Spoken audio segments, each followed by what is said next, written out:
Recording in progress. Here we are, ladies and gentlemen, fellow human. Welcome to another episode of Disorganized Productions. If I remember uh, correct, it will be episode number 44. And today we have a special guest. His name, already going into the conspiracies right now. 44, ladies and I gentlemen. believe that's the number of death, if I'm not mistaken. And we're dressed up for this one, right? I'm black, which is no color, and my special guest Roscoe has white on, and we didn't text each other to do that, but it's just how it happens. Just like life, it just happens, right? So, Yes. without any further ado, please welcome Roscoe. Roscoe, please introduce yourself to the audience. All right. Well, I am known as Roscoe. I live in beautiful, sunny Sarasota, Florida. I work in the airline industry and I get to go places all the time. I absolutely love my life. I have aspirations to get into the right seat of the plane to become a pilot. And I am just simply just living the best life right now, and enjoying being on a podcast talking about what we would call conspiracies. I love the subject of the plane Earth, otherwise known as the flat Earth. And I do have ambitions of starting a podcast, but my schedule may not make it to where I can be so available. However, I'm still going to give it a go. And just like you have your 12 questions, I have 36 questions for my Oh, podcast. So, but it's basically on YouTube. It is the True Earth match, and it's to find your True Earth match, and it's kind of, as it says. I didn't want to throw flat Earth in there because that kind of, it's very yeah, divisive, but True Earth, it's either true or it's not. And right, what we believe in the mainstream is either true, or what is the truth is true. One of the two, can't be both. exactly. But I do have aspirations to get into the podcasting thing. But other than that, yeah, unfortunately, my job I require on the normies being normal, wanting to travel, wanting to spend the money on frivolous things, and even if I'm going to move up in the industry, it's still going to require all that. So I'm kind of torn. I don't know if I want the shift to happen completely or if Right, I want it to keep going. right. Well, a lot of podcasts that I know, just like because you were on my brothers from the firmamental, uh, we all have this 9 to 5 or whatever. We got a job and we do this also, and sometimes just as as you hopped on the podcast, I was telling you my schedule for this weekend. It's Friday right now. Would be normally 4 podcasts, and one will be rescheduled. So I have only one podcast a day. That's, I mean, come on. So you do like 2 hours podcasting, you're editing. This is recorded by video also, so I'm gonna also edit the video, put it on YouTube and stuff like that. And it takes a while, but somehow if you do things without expectations and you do it with love and passion, I mean, no problem, right? But I had some shitty jobs where the money was good, but even when the alarm clock rang, I just had this feeling just like, I don't want to be there. I don't want to put up my monkey suit and pretend to be someone else as who I am. And that's something I think a lot of people can relate to. And we were talking just before we hopped on the podcast a little bit about what we saw on TV when we were young, and we were talking about the Dukes of Hazzard. We were talking about, of course, Chips, because you mentioned it, right? The A Team was for me a big giant one because everybody was locked up and there were a lot of guns fired, but nobody was killed. Every single episode, a Jeep was flying in the air and the people just, yeah, right? It, it was so great. And what's your memory about your youth. Well, especially when you consider it, how we are dealing with this world right now and how we had to deal when we were young. My childhood, a lot of people say they had trauma, and I had an alcoholic father. He worked for Halliburton. We lived in a little town called Alice, Texas, and he drove the cement trucks that would line the wells in South and Southwest Texas for the oil. So he had a very significant job, but he got fired because, well, let's just face it, man, he's a dumbass. He threw a cigarette out of the side of a truck. And with that, I don't know how it got reported, or if it was like in the lot of the cement place where he was loading up, but that was a big no-no. That's a hazard. And as we all know, the company like Halliburton, and with their dealings in the Middle East and the oil there in South Texas, I am sure they were just as powerful. So unfortunately, he lost his job. Parents ended up divorcing. Other than that, my childhood was a very rich one. I would always go to my grandparents' house about 45 miles away, a little town called Pernitas Point on a lake. And we would go out, in inner tubes on the lake with all of my cousins, all of my aunts and uncles. My mother has 5 brothers and sisters. They all had children at the time. So I had probably 15, 16 cousins. We Right. would all converge in that at my grandparents' house. They would take care of us while all of our parents would do their own thing for a few days. So that was like a very thing every single year, at least twice a year during the summer, and probably once during the year. Because as a kid, you don't keep track of time. You just know that you do this and you go someplace, you're there for a couple days. So I had a very rich, wonderful childhood. It was great. I got to spend time with my cousins. We got to play on the lake. No cell phones. We did have the Intellivision. I do remember playing with the little paddle, playing the F1 game, maybe Frogger. And my grandfather he was ex-military, ex-Navy. He was an air traffic controller in the Korean War. So he was very well on all the communication. He had a satellite on top of the hill in the back of the property, big old console there in the living room, and I would see him dialing in and all de-scrambling. I mean, when's the last time you heard de-scrambling? You know what I mean? Right. Like, it was right. So this is like the early to mid 80s, and it was just a wonderful, wonderful time.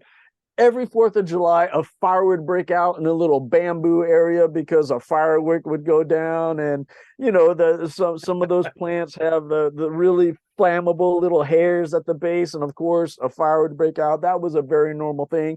Wasn't worry us, you know what I mean? It's, hey, another fire. Hey, call the fire department. They come down, put it out. Right. Still light off some more Easy fireworks going. afterwards. Yeah, and it was at a time whenever there was amazing fish in this lake, before they started draining it for political purposes. And I just remember it was always, if we had the pier, the water would come up to about 6 inches below the deck. Towards the early 90s, when I remember going back visiting when we moved to Florida, going back, it was feet below the, whale, because it was not like one of those floating piers. It was a fixed pier. So Right. I just remember as a kid, it was always like right there, you can ding your feet into it. But as it got in the 90s, political reasons, they started draining this lake, and it was well below. And even like the very beginning of the pier was above it, it was sand. But we would always go out fishing as children, bring back, remember the really big metal mesh fish catching things. You put the fish in, dude, 2 of those, they would bring them in. We'd have a fish fry. Wow. And this is, of course, way back when I was eating meat. I haven't eaten meat since 2015. But back then, let me tell you, man, freshwater fish, freshly fried, and right now I'm tasting it, just talking about it. And it was a wonderful memory. Those olfactories are kicking in right now, and I'm definitely remembering the taste, and it was amazing. Right. So, and then back then, that's the difference now is you see those kids my age back then when I was 6 to 8 years old, they already have phones in their hand, tablets in their hand, Right. walking around. Probably they don't know where the fish come from because they buy it in the supermarket. Fish sticks. Yeah, Yeah. Mr. Iglo with his white beard. Yep. Yeah, Yep. yeah. And So it's really very big strange because difference. when you want to go to a lake right now, you will be registered. You need a license to fish, all that stuff. Just like, okay, you know what? Don't bother, you know. And if Yep. you have a fish, you have to see what kind of fish it is or whatever. And you want to make a fire. No, it's not allowed to have fire. Just like, are we retarded? I mean, you know, I know that I'm in the woods. I know I'm on the lake. I respect nature. I make a little fire, make myself some meal, and then, you know, and warm myself up. No registrations, no license, no. Ah, come on, people.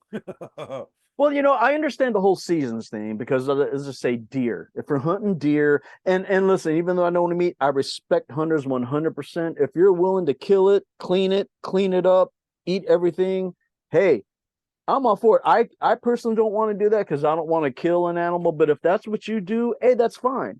It's the people who say, you don't eat meat, you're soft or whatever. It's like, bitch, you just bought 50-week old meat from Publix that is full of injections. Go fuck yourself. You Right, know what I mean? But if you hunt it so I understand the regulations of seasons because it may have a fawn at home that it needs to raise. So I get that part. right, But if it's in season and you're aware of that, because why would you want to stop the population from growing? You want to be able to come back in 2 years and get another deer. You know what I mean? right. So there's an understanding. There's a balance that must be maintained. But other than that, no, you don't need a license. Come on now. I mean, Nah. as long as you know to keep the population going for what you want, that's really all that matters. Right. So, and I would love to say I'm an anarchist, but I'm not, because I do believe that there needs to be authority to enforce contracts and make sure that people aren't out there killing a mother deer that has a baby at home. Right. But I may not know enough about hunting. You might not be able to kill a female deer. I don't know. I think you can only kill bucks. Maybe. I don't know. I don't know how that Right. goes. Yeah, and I think a So hunter. I may be speaking out of ignorance right now, but I would think that there are seasons for that reason. But Right. I mean, you always see people holding up a big buck with 15 points on it. You never see them holding up a female deer. So like I said, I might not even know what I'm talking about, but I'm not a hunter. Yeah, but you got hunters and you got trophy hunters.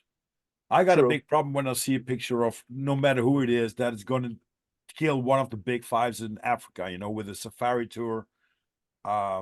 Because these animals are always extinct, and then you're gonna shoot them just, you know, to get your dick hard and to see it on your Yeah. fireplace, just like, oh, fuck you, come on. Yeah. I don't respect that at all, No, man. If you're doing it for food oh, but for for to sport, keep the balance, right, right, right, yeah. And here in Florida, we have a python problem. They actually have people go out there and find the pythons and kill them because they're an invasive species. Now, like I said, I still don't even want to kill a snake because it's not harming me. But at the right. same time, I get it. I understand. So if you're doing trophy hunting for that to keep the ecology that is in place going, that's that other little gray area, black and white, right? Yeah, there's that gray area Yeah. where you gotta use your discernment and judgment to understand that maybe it's time to kill something. Or the lionfish, that is a very big problem down in the off Florida, is one of the very few places in the world that have coral. And these lionfish have been released out there and they eat everything. They eat anything Oh, that they come across. So now those things are hunted and actually presented on plates. Like it's a fish that you can eat too. right. So that's another thing. I mean, people don't eat python as far as I know. I think I've heard of people eating rattlesnake, but I don't think they eat python. I But don't know. those lionfish are brought into seafood places locally and served. So there's another reason. Like I said, it's not my thing, but I get it. Right, right. And Python is not something that's normal for America, right? So it probably they let something loose in the nature Yeah, and yeah. People don't realize how big they get in their little aquarium, and all of a well, sudden they got to feed it from mice to rabbits, and now that gets really expensive. What do? You right, release it. You're not doing anything wrong, but no, those things are eating everything in the Everglades, and like I said, right. it is now. There's a competition every year. Bring in the biggest python, you win. Bring in everything you got, Uh, But I why don't know not what they making do a with the picture python. or a cool video with your camera? Just like look at this beautiful python, and probably a snake is not something like, hey, hey, hi, here I am. He's just crawling in the path and you cross it, right? It's not something like that's familiar that they're gonna wave a flag just like, hey, here I am. Yeah. It's not something that's normal. And of course, I know Snake Turbinat, who does a lot of taking notes and interacts with guests for my show, and he has some snakes too for all his life. And he said that these are the beautiful creatures, and I agree with him. I never touched a snake before, except my own wiener, but that's a different story. Uh, but every animal has a purpose, and I agree with you. If there's something ecology or flora and fauna that's going to be in disbalance because there's too much of this or that, then you have hunters which are certified here in Europe, for that I know, that they can see on a bird that's going to cross in the sky, that they're going to see it's a female or it's a male, right? So they have to take out only a few of them, like this and that. And even with the deer, if it's going to be a buck or what's a lady buck called? I believe it's doe, if I'm not mistaken. I don't know. I'm Yeah, not I too think it's familiar buck with and English. doe. And fawn, I believe, is the baby, but I I think it's think it's a Bambi. doe. Bambi. Bumby. Bambi. No. Ah, It, Bambi. so did you always had when you were young, did this feeling like I want to be in the air, because you're flying a lot, right? Is it Yeah, something that you, yeah, when I was a kid, when like I said, my father was a truck driver for Halliburton, I always drew trucks.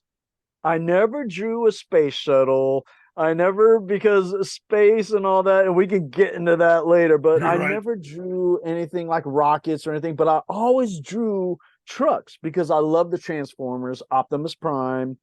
That was kind of my inspiration, and I just remember so many times drawing that front view of an overcab truck or one of those with the engine out front, the Right. the smokestacks either straight or curled Yeah, the back. Peterbilts and the I Max. Yeah. Yes, sir. I always wanted to be a truck driver, and that's what I did when I turned 18. I started at UPS as a preloader, working from 3 to 9 in the morning. And as soon as I turned 21, I became a driver. So I actually achieved my dream of driving a truck, getting things from point A to point B. Made very good money at it. Bought a house at 22 years old, in a union. It was great. I loved it. The brown uniform went great with my brown eyes, and it Right. was one of those things where I had a wonderful time in my 20s doing it. Things happen. I was one of the very few people that was able to lose that union job, but it was because I had a back injury, and then the medications that the workers' comp doctor put me on, it kind of came to a head, and I ended up losing the job because of workers' comp. Like, they're a doctor, but I got the consequences. Right. And if we're ever going to talk about addiction during this thing, I can tell you how that put me down a downward spiral. Because I had no idea what I was doing. I was 20, let me see, I was 23 whenever I had the back injury, and they prescribed me those meds at 23. I got fired at 30. So there was a 7-year period there where I was just doing my thing. I didn't know that I was taking, an opioid. I had no idea because I was just doing it once a day, maybe twice a day. I Right. wasn't like strung out. I just knew that I can cope and do my job. Well, one day, they came up and said, "Hey, are you on this medication?" Well, yeah. They said, "Bring it in." The following morning, I brought it in, and they're like, "Yep, you're terminated." Escorted me off the property like a fucking criminal, lost everything. Whoa. And it took me about 8 years before I started to rebound, and I went in like a 5-year downward spiral, Whoa. like just blaming everyone else but myself. And then when I finally took accountability, like I made the decision to allow this to happen. Now, whether or not if I knew it, that doesn't matter. No, no, I right, still right. allowed it to happen. You know what I mean? And that is like the other layer of accountability. Even if I knew I was getting into it, that's bad enough. Even though I didn't know I was getting into it, hey, I still made the decision to allow it to happen. And that's Right. how this whole manifestation thing works. So I had to accept that. And it was once I did that and I just decided to be sick and tired of being sick and tired, my life went back on the rebound and I started all over. It was not until I lost the house that I bought at 22. I lost everything. I Without going homeless, I went homeless. Luckily, I fell into another situation right after my house got taken away from me, and I'm very blessed like that. So our creator was looking out for me. He never let me go homeless, but I still lost everything. So Mm. it's a lesson. And I just decided to take that new beginning, start out slow. I worked at a raw vegan restaurant to get my life back together, get my health, get my mind right. And then Right. I went to work at FedEx Express, the competitor to UPS, because my back was finally to the point to where I could, yeah, it was finally to the point where I could handle it again. I put my resume out to FedEx. Dude, they called me 3 days after I turned it in, and they're like, "Come in for an interview."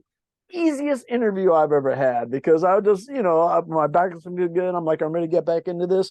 And at the end of the interview, I said, "When do I start?" Right. Not like, "Are you gonna hire me?" or "I look forward to hearing from you." My last words to them was like, "So when do I start?" I started the next week.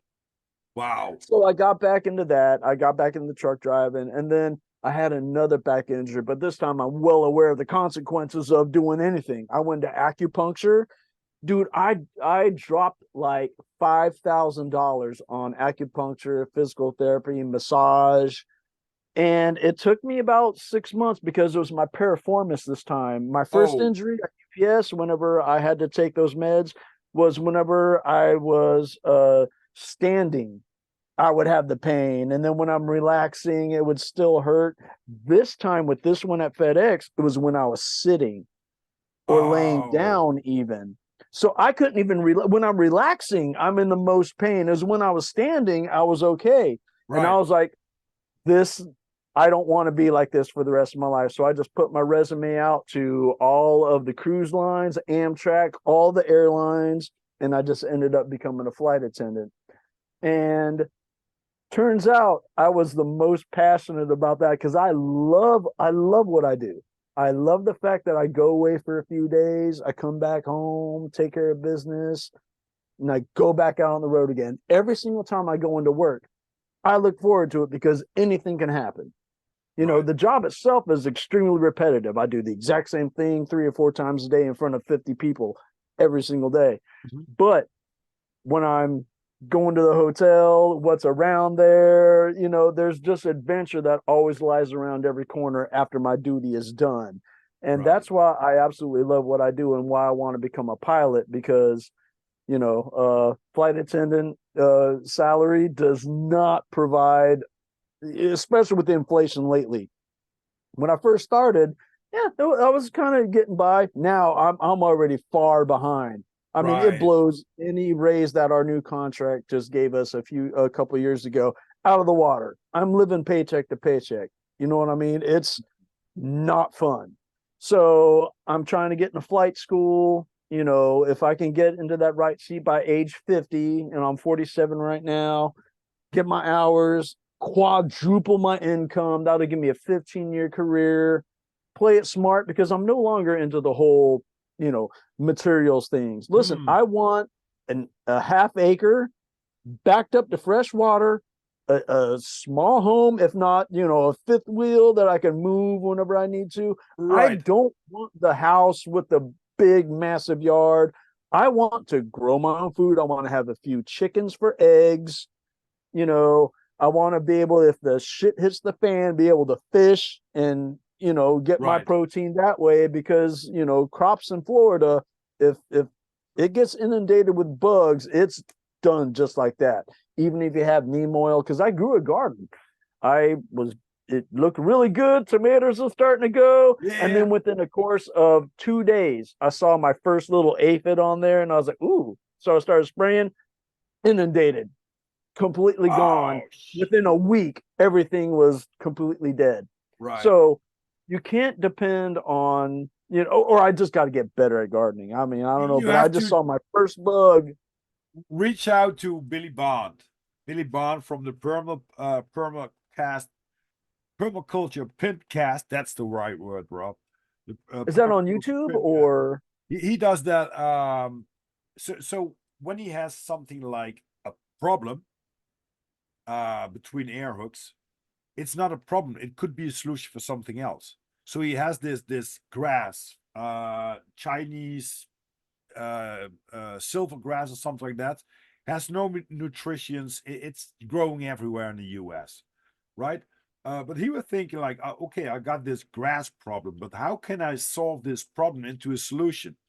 And he had this. Uh, it's kind of stopy um, terrain where he's living, and he wanted to put some crops on a hillside. But the problem is when it's raining, the hillside comes down, so it eventually what's it eroses, right? So he was Yes, sir. thinking like, if I'm gonna put some crops on there, they take with the roots they can hold the sand, but how can I prevent that the crops will be flown away by the rain and stuff like that? So we're thinking about the grass. So he chopped off the grass, which also is usable for the warmth for the crop, right? So he has like that was a problem, and now it's a solution. And he does it all the time, and he has a great podcast. I had him on my podcast too. He's a great guy, and he has a YouTube channel, and eventually also sells products. Yeah, shout out to Billy Bond. I'm gonna have him hopefully again on my podcast. Oh, I will jump on his podcast, but um, it's something like, okay, I don't have a problem with bugs. I have a problem with I don't have any geeses or gooses, how you call it, that are going to eat these bugs, and they're going to prevent, of course, for natural um, what's it called? Compost. But Yeah. okay, yeah. So, and that's a slightly, well, it's a big game changer, of course, when you know, like, okay, when I see that, what what does it cause it, and how can how do I have a solution with the most natural way and the most just normal thinking?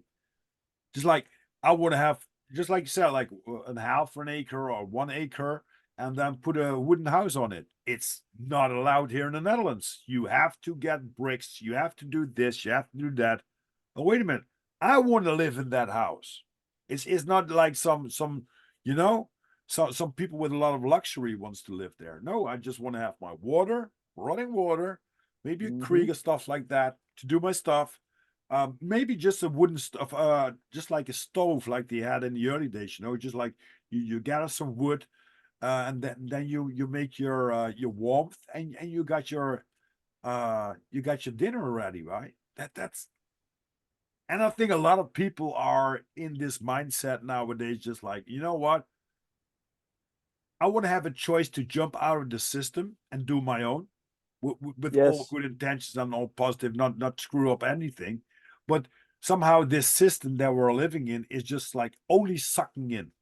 but you don't have a choice to say, okay, you know what? You do your thing. Well, I'm going to do it the other way. And it's possible, but it depends where you live, depends on how many um, resources you have in money or in land, because you can't grow everywhere in this world like normal crops or have chickens. I love Sweden, Norway, no chickens because there's only like spruce forests and stuff like that. So that there's no oaks, no normal trees like we know here. That's yeah, really really cool. But um, so you're doing stuff right now to be a pilot already. Well, what I do need to do, there is a very big barrier. It's about $180,000. It's to get Oh, that's a barrier. the ability to start working towards my 1,500 hours that I gotta have to get into the right seat of a jet.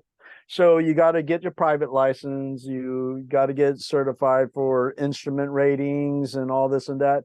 So at about 400 hours, you can start to become a certified flight instructor. And then at that point, now you're flying with a student, teaching them, you're getting experience. So you might get paid like 25 bucks an hour or whatever, but you got to have 1,500 logged hours before you can even think about getting into the right seat of any kind of a commercial jet. Right. So I'll be flying in those little Cessnas, and I'm working on getting a loan. So that's my only barrier. And Lord willing, it'll happen. And if not, there's plenty of other ways that I can go in the industry to move up.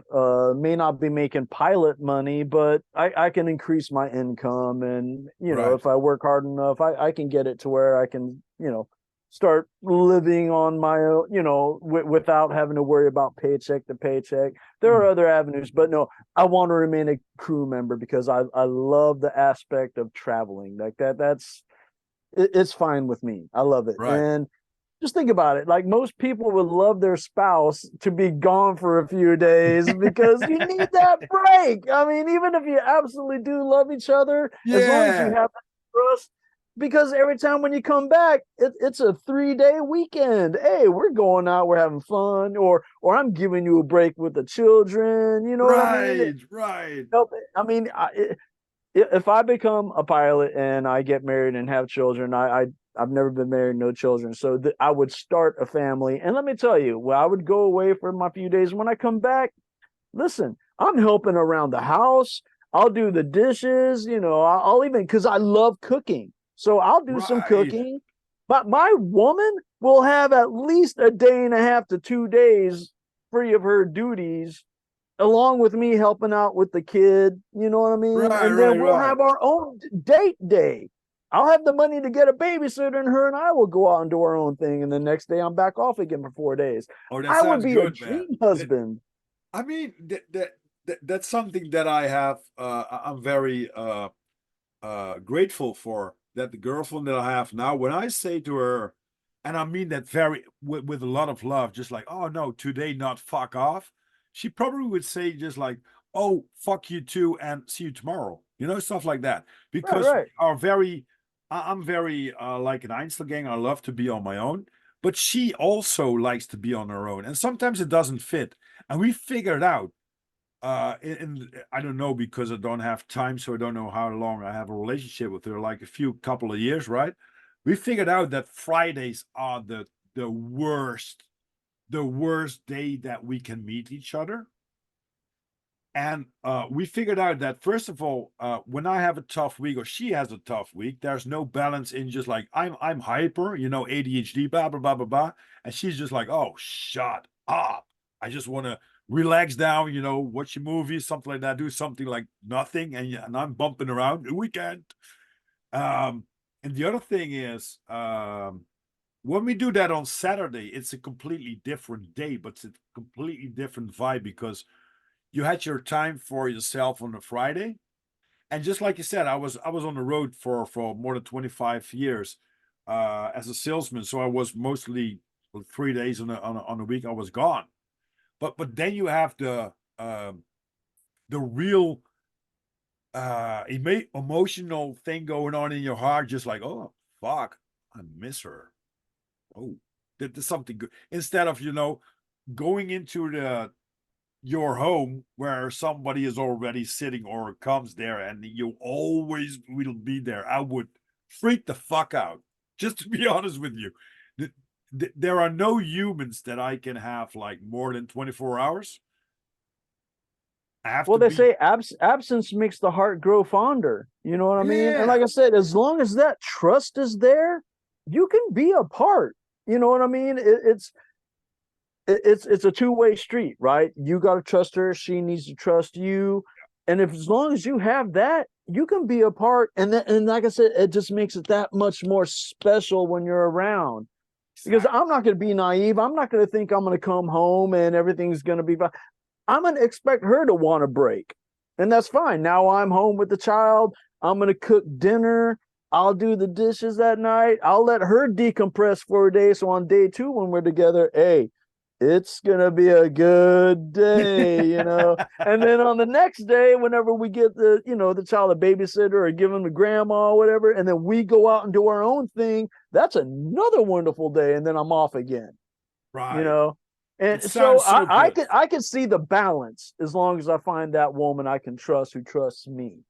I think that's the biggest concern that we nowadays have when we are not in a relationship and we're gonna meet a new partner, because that you don't know who you really have in front of you. Of course, there are a lot of people that have love and trust and are really dedicated and lovely people, but it's a little things, just like, oh, you drink, you have a beautiful date, and you're gonna have something going on like a week or maybe a few months, and then all of a sudden you figure out, just like, oh shit, she's drinking Coca-Cola and I love Pepsi. Just like a small thing that fucks up your whole relationship. But it could be something else, right? Just like, oh, I love this series, man. So if you come, we're gonna grab a beer. I'll make some dinner. We're gonna watch this series, and she's just like, oh my god, are you one of these guys that looking at that bullshit, or you have to look at their stuff? Who's the next bride, and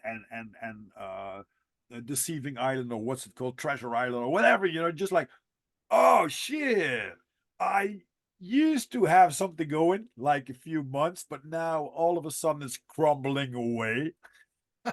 Well, let me tell you, it's so difficult to disclose that you believe in, for like I said, a lack of a better term, the flat Earth.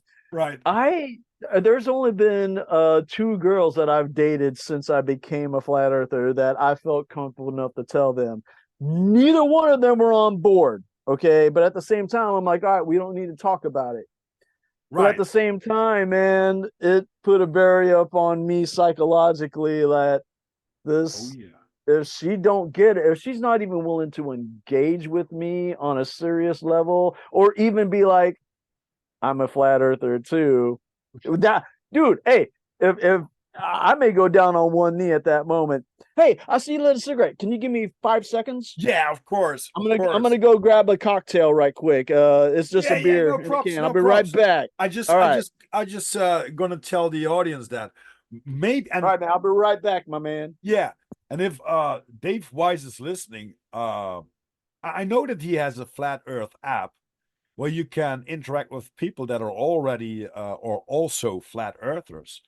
So maybe there should be something like a Flat Earth date app. That would be great, right? Because like I told with Roscoe when we were in the conversation, Roscoe, I just shouted out to Dave Weiss that has his Flat Earth app. And I Yes. know that you can interact with people that are in your neighborhood, that are already flat earthers. Just like if Yes. you go into business that you want to buy a house, that you can see, hey, wait a minute, this guy, he's already a flat earther. So you have a lot of distance covered about, where you're digging into, what kind of rabbit holes that you've been rolling in. maybe it's a good thing to have this flat Earth dating app.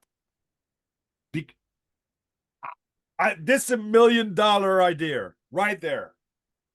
Well, that's my True Earth Matchmaker. It's going to be a video-based dating app. And listen, if I get, you know, hundreds of people that want to come on my podcast, I'll develop an app to where now all of a sudden, if you see a profile picture you like, click on it, and now you get to watch their video. Right. You know what I mean? Right. And get to know them. And it's a way to break the ice without having to be around each other. If I ask you these 36 questions, you're gonna kind of know what track this person's on. And you're Right. gonna know if they're compatible or not.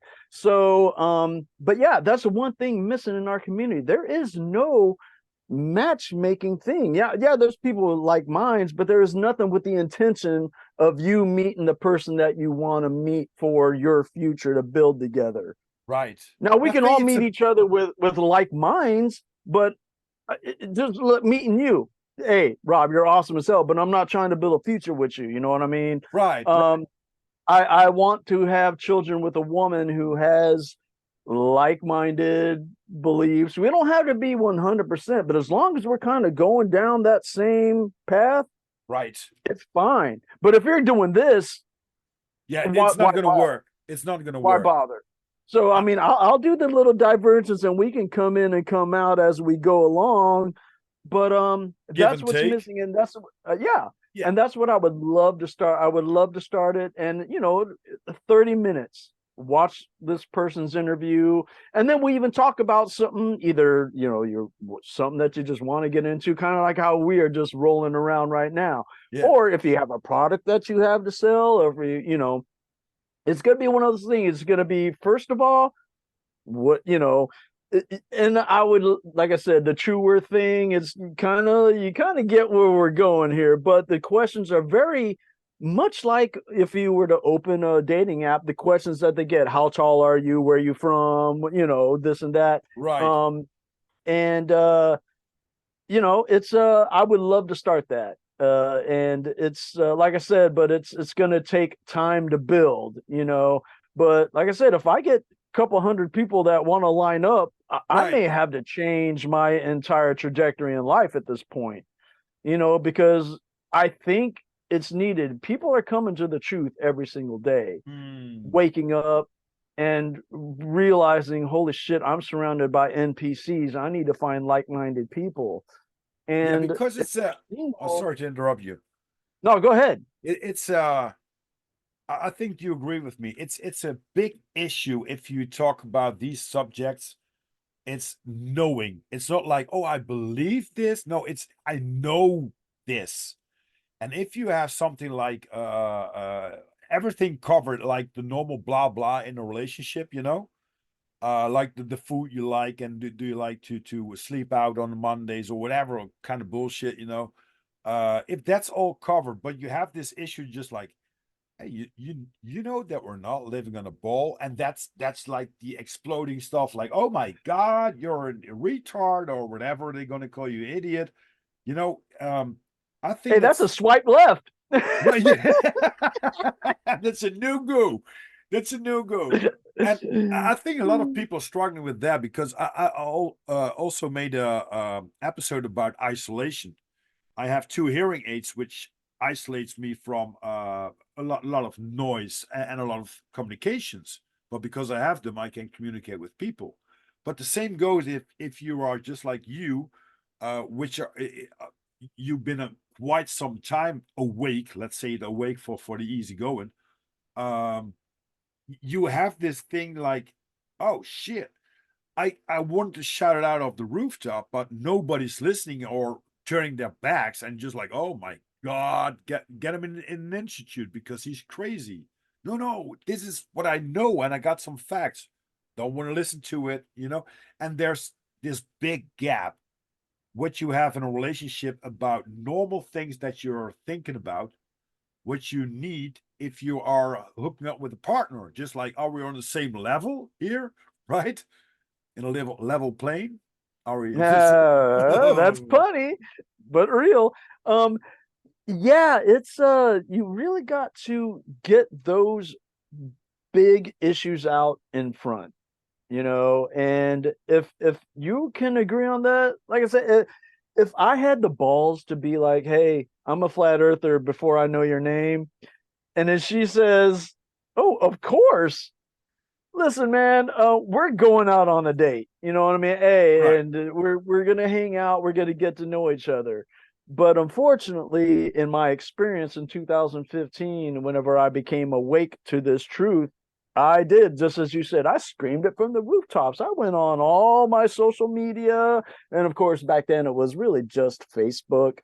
But I had my actual family and friends on there, and I screamed it, and unfortunately it was not well received. This was 9 years ago at this point, so it was when it was like, I like to say I was part of the second wave of the modern flat earth. I believe in 2014 the first small wave was whenever it came through, and then in 2015 I would say it was the first big wave, because I met online several people who just got into it as well. Right. So, and then it took me until 2020, 2021. I went to my first ever get together, Flattoberfest in Oh, Greenville, wow. South Carolina.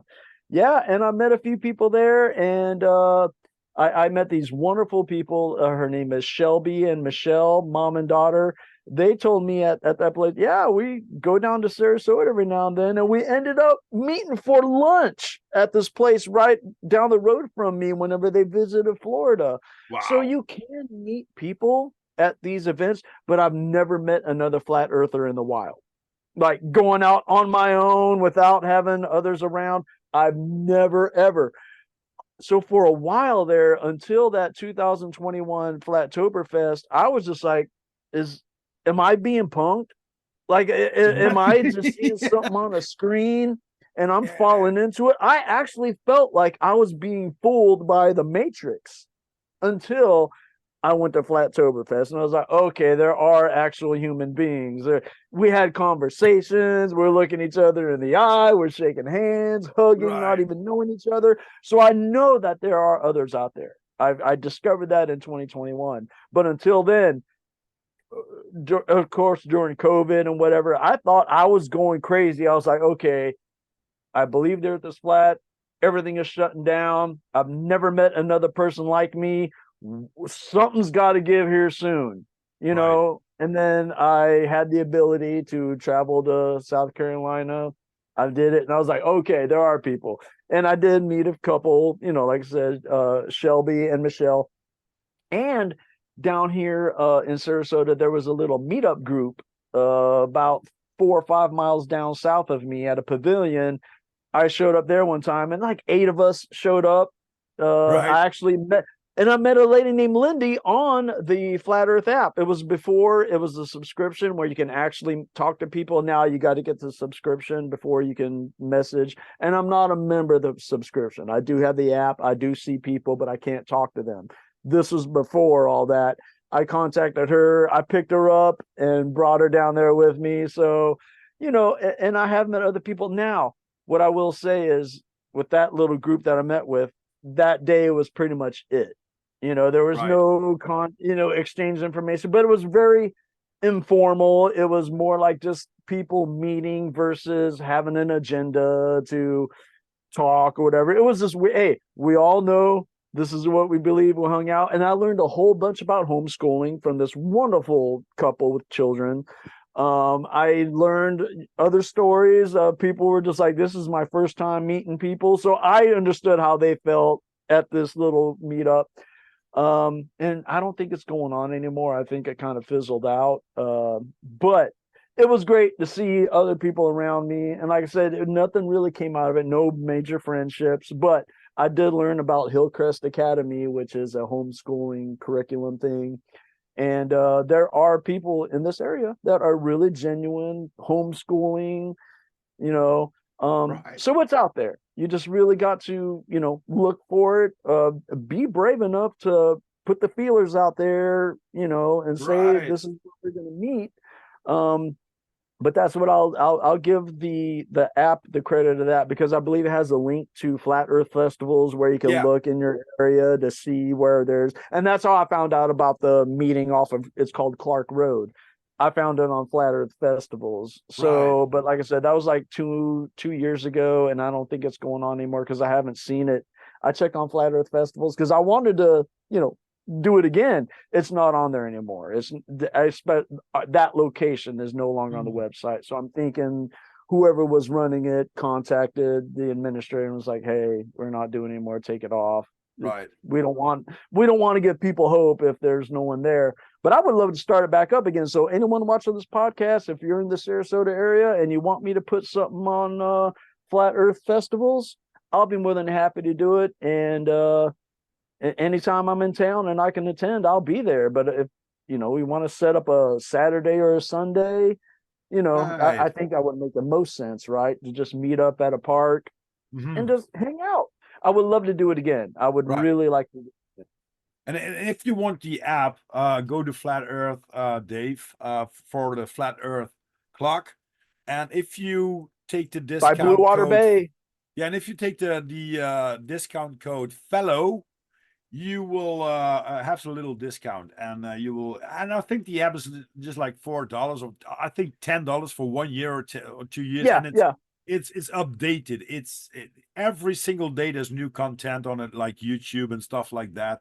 Homeschooling. Well, it's big, and he did a great job, Dave Weiss. But it's also the community where we're in, and when you said that, just like you were hanging around, had this meeting, and only 8 people showed up. It reminds me a little bit of my childhood when I was into punk and metal music, and it wasn't like normal. So I was walking around with these tiered pants and like t-shirts with skulls on it and stuff like that. I was long hair. That was something like, oh my god. Hey, was Iron Maiden big back in your day? Eddie. Hey, I used Yep. to draw Eddie with the spoon coming out of Oh his head. yes, yes, yes. I remain the first tape. We were hanging around at my friend's house, and under supervision, we could drink some beer. So we could this 24 beers, just like €5 or something. No, 5 guildens, I think it was. And we were 3 people just hanging around, and the the dad from a friend was a little bit supervising, just like if nothing goes wrong and nobody's going to talk shit or do stupid things. And one of these guys came out with a tape, and he recorded that from an LP, which was on the library, right? At that days, you went to the library to get some stuff.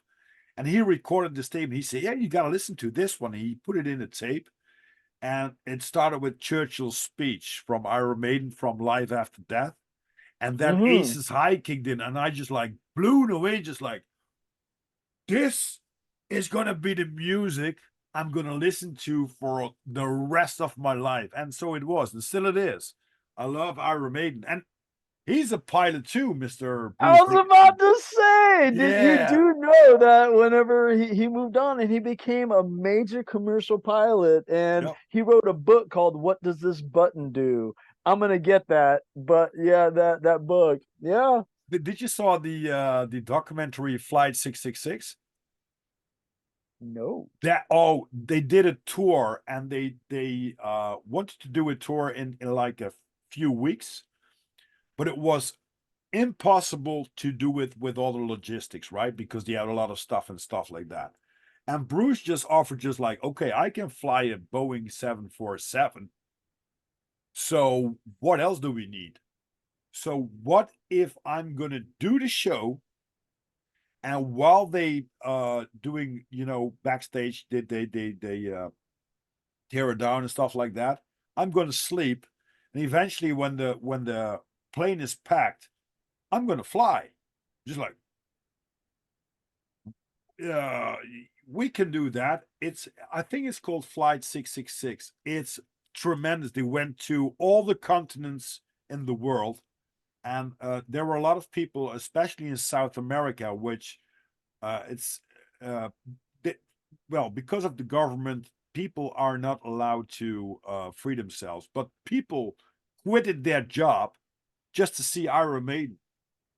Wow. Police and military came in, just to be an asshole, and they documentary that, and I think it's also on YouTube available, but it's great to see how much Iron Maiden lives in the whole world, and how they managed it, because I think Bruce Dickinson, he wrote child books. He's flying commercial planes, the big ones, but he also did what's it called when you with a dagger, but it's like an Olympic sport. If just like sword fighting, but with this tiny Oh, sword. fencing. Yeah, Fencing? he was one of the main characters in Olympic sports, like way back. This He guy has is such a amazing. diverse, yeah, he has such a diverse ability of talents. Dude, he may have an IQ of like 130, 140. Yeah, minimum. They I have mean, their own to be a football rock team. star, to be a rock star, an athlete, an author, and a commercial pilot. I mean, there may be other things we have no idea what that dude has done. I mean, to me, that sounds a minimum 130, 140 minimum. But the craziest thing is, everywhere in the world where you walk down like a capital city, when you see someone with an Iron Maiden T-shirt, you directly have a connection. Just like, oh, that's a flat earther. I can talk, you know, millions of seconds about the same topic and about my childhood. But I have to be honest with you, Roscoe, that after they brought out what was it called, Fear of the Dark, it was it was not the Iron Maiden I like. I like the old school Iron Maiden, just like Iron Maiden. Iron Maiden, the album is great. Killers, Power Slave, Seventh Son of a Seventh Son was also a little bit more commercial. Somewhere in Time, Life After Death. Yeah, I can ramble on Iron Maiden, but it's like, yeah, yeah. Yeah, they were wonderful. I don't know if they were like pioneers, and I guess they were. You know what I mean? A part of the first real Real hard, metal groups. metal. Yeah, but you can understand them at the same time. I mean, there's some Yeah. metal out there, but I mean, Iron Maiden. You Iron can Maiden is understand. is is one of a kind, and I think it's Yes. one of the biggest commercial groups there is. I mean, they got a football team. They have merchandise that's just like, wow. And I went to one of them shows, and they only played the old songs. Oh man, yeah. You see these little kids like 12, 13 running around with an Iron Maiden t-shirt, knowing all the lyrics, and next to them stands like this 70-year-old rocker that screams the same lyrics. That's something like, oh fuck yeah. Dude, That's the generation gap has been yeah. merged, you know. Okay, so what do you think about Poison? Poison, I know just only one or two songs of them. Okay. I Well, know they I, were. I was like a glam rocker, like I loved Guns N' Roses. That was my kind of band. uh Poison is every rose has its thorn. Yeah, I think they they only had have a one or two big hits, and that's it, right? one of my favorite songs that I love is Fallen Angel. Oh, It's a good one. It was not necessarily a mainstream song, but I think it cracked the top 40 at one point. But it's a good song. It's talking about a woman who leaves to go to LA, and it's just talks about Mama's fallen angel, and it's a ah, good song. So it's catchy too as well. I gotta I Um, gotta I gotta dig that up. I gotta dig that up. yeah, It's what. listen to the song. I think you'll like it. Yeah. It's just one of those where it talks about what a young, beautiful woman going to LA, what she's gonna encounter, which speaks a lot of what I think we've been hearing going on today. Oh yeah. Casting couch, you know what I mean, type shit. Yep. Um, Fake and taxi. yeah. So with that, I brought up Poison from Iron Maiden. Have you heard of the band Steel Panther? They play at the Oh yeah. Come on. Yeah. I went to a concert only to see the titties. Come on. Dude, listen, man. A friend of mine took me to a show on the Sunset Strip at the House of Blues in LA. Ron Jeremy was there. Oh, And I had no idea who this band was. He was like, "Hey, man, you want to go see Steel Panther?" And I'm like, "Who's Steel Panther?" He goes, "You don't know who Steel Panther is?" I'm like, "No." He put in the what's that old Behind the Music right. Steel Panther. It's like 15 minutes long, and I watched it. I was like, dude, let's fucking go, man. We went there and watched it. Listen, I've seen them 3 times since then. And I always look out when they're going to be here in Florida or on my vacation. If they're going to be anywhere, dude, I'm flying there to watch them, man. They are the most entertaining band. I love how they make fun of themselves, Right. but they are also so, I mean, their original stuff is damn good. Their Yep. covers are amazing. Their show is on point. They get the audience involved. It is just a clash of everything that you want to see in just an improvised show with a lot of fucking talent, man. Oh yeah. And And I love Steel Panther. That is by yeah. far, probably right now, my favorite group. And if, like I said, if I ever have the chance to go see them, I'm going. Oh yeah, you It's gotta go because just like you said, they have everything that you expect from the band, like a real entertainment mhm. and the They're interaction. legit. They are Yeah, yeah, legit. I know. I think it's the bass player. He has his blonde hair and he has this, Lexi lipstick on, Fox just like yeah, with and just like the over mirror. with the Yeah. mirror and with combing his hair, and then I think the drummer is Six also like a fake Zadinia. wig. Yeah, Yeah. Oh, yeah, they all have fake No, wigs. I there's mean, only even one. I Michael think that Starr. I think the lead singer doesn't has a wig, but he's a Nope. great voice. Michael, I don't know the name. Michael Starr is his name. His Yeah, real name is Ralph Saines. But right. yeah, he does have an amazing voice. Like Community Property, whenever I go to Oh, a play, I oh, put that in, dude. X-rated, X-rated. Dude, and if I ever do karaoke again, that's the That's song I'm gonna gonna be the yeah. Oh man. Oh, a lot of memories coming up now about Steel Panther, but also about my youth. About just like I said, yeah, I was going around. I was dressed like a little bit like Axl Rose, with long hair, with a bandana on, and people just looked at me just like, "Where the fuck did he come from?" Right? But I Yeah. didn't give a shit. Um, and I just had something like that's my music. I mean, that's my expression. My dad hated it. He hated it. Um, and I know that I was going on a trip with him, and my father and mother were divorced when I was like 11 or 12 years old. Um, and I had my first tattoo, which is a Black Panther with a rose in his mouth. But I had this first tattoo, and I was going on a trip with my dad, and he didn't want to see it. Just like put you on this earth, you're like perfect, and now you're gonna screw it up. And eventually when he died, I made his sleeve.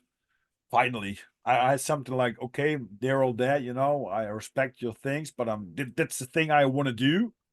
And now that you're gone, I have no friction going on when I enter the house with my ink. And it's since then it's been a little bit more. No, there's gonna be a little bit more, but yeah, but I love the scene because we having a festival here in the Netherlands, which is called Dynamo Open Air, and they had all the great bands like the metal and well, not that punk, but metal and hard rock and stuff like that. Great lineup. And the first time it was for free. The second time was only 1 gulden. It's like 90 cents of a dollar, right? To go to there because they just want to have great time with the same-minded people. And when you get in the train, I was like 40 kilometers of drive. There were like 2 or 3 hard rockers in the train, which was not normal but every station more people came in with long hair and stuff like that. And just like and then it just like you going to that scene, and each year it went bigger and bigger. And one edition, they did it on a flight base here in Eindhoven, and they had like I think 160,000 metalheads packed for 2 days with great bands, and the beer consumption on these kind of festivals is immense. Oh And yeah. uh, Unfortunately, I can only imagine the smell that came along around day oh, 2 at the oh, place. However, I mean, you got to deal with that. If you're going to a festival, you got to expect to be in the slop. You know what I yeah. mean? If you're thinking it's going to be clean and prim, you're in the wrong place. you No, it's you going need to to turn into a go. wasteland, right? I had this That mud was not rain. exactly. I got to tell you something about my bachelor party because I got like left wing, right wing, middle wing, no wing friends, right? Mhm. And a friend of mine was taking care of the drinks, and he got to a store and said like I need like 75 liters because we were 22 people. And then he said, that would be more than enough. And then he went home just like, I got this feeling that it's lit. He went back and he said, I need more. Yeah. And eventually I think he took like 150 liters for 22 people. And I Wow. know that on that time we had all this German beer pulse, like only 1 liter, a half a liter thing it is, and there was no spilling. There was no spilling of beer, right? I can tell you a lot of details about this party, but I don't want to get involved into some serious business. But a few weeks after, I went to Speedfest, which was a festival in Eindhoven again. Um, Organized by Peter Pan Speed Rock with metal bands, speed, oi music, all that kind of stuff. And there was also a festival which is called the Zwarte Cross, which is like yeah, it's up in the north of the Netherlands. Hopefully I pronounce it okay. North, yeah, east in the east of the Netherlands, and it's basically drinking beer, and it's like more the hillbillies, right? The farmers and stuff like that go with the motorbikes and stuff like that, drinking beer, listening to Nashville Pussy and stuff like that. Just like rock and roll, and a really cool festival. And these two people from the organizers were talking to each other. I was sitting there next to them, and they said that on the Zwarte Cross there was like 5.2 liters of consumption of beer per visitor, which is quite a lot. But then these guys from Peter Yeah. Pan Speed Rock shouted out, just like, okay, but we had like 5.7 average drinks of the people that went here to the Speedfest. And then my friend, who was at my bachelor party, he said, "Okay, guys, but if you were on this guy's bachelor party, we had an average of 7.2 liters." When I was picked up the day after, and I'm gonna spare you the details, but I was picked up by my wife, well, my fiance at that time, and I was starting to feel drunk like 3 o'clock in the afternoon, and at 4 o'clock I was wasted. Imagine that. Oh, that was a brilliant party, though, man. That was a brilliant party. Oh man, That's Roscoe. one thing. Yeah, I've never done a massive festival. I want to do that before I get too old because I still have just a little bit in me. Hey, I may try to get to that 7 liters in one day as long as I have a tent to go back to Oh, and a place to vomit. I may try that, but the window is closing on that opportunity as I get right. older.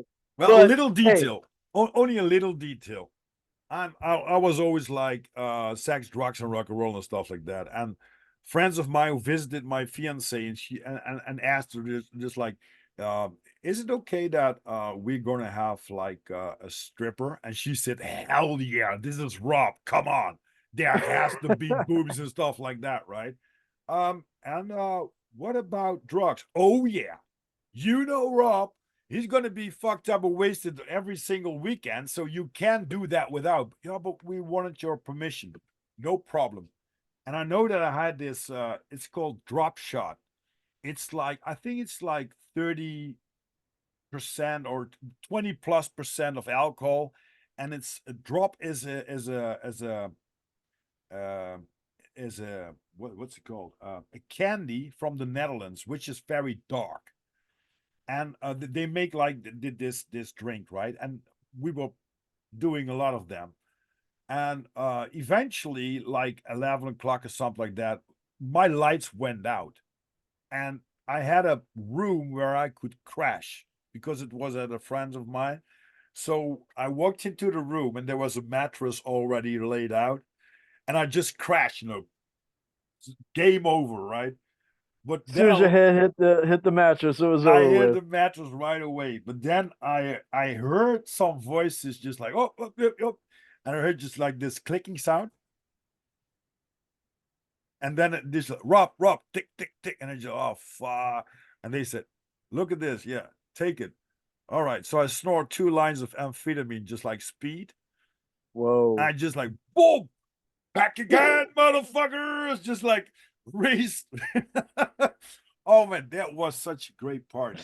Oh, So you went whoa. You didn't even like crawl up. You were just like ding, ding, ding, ding, oh, ding, ding, like a directly. Wile E. Coyote cartoon. Just Oh, yeah. And some people who didn't knew it, just like, he just like 5 minutes ago, he was too drunk to look, right?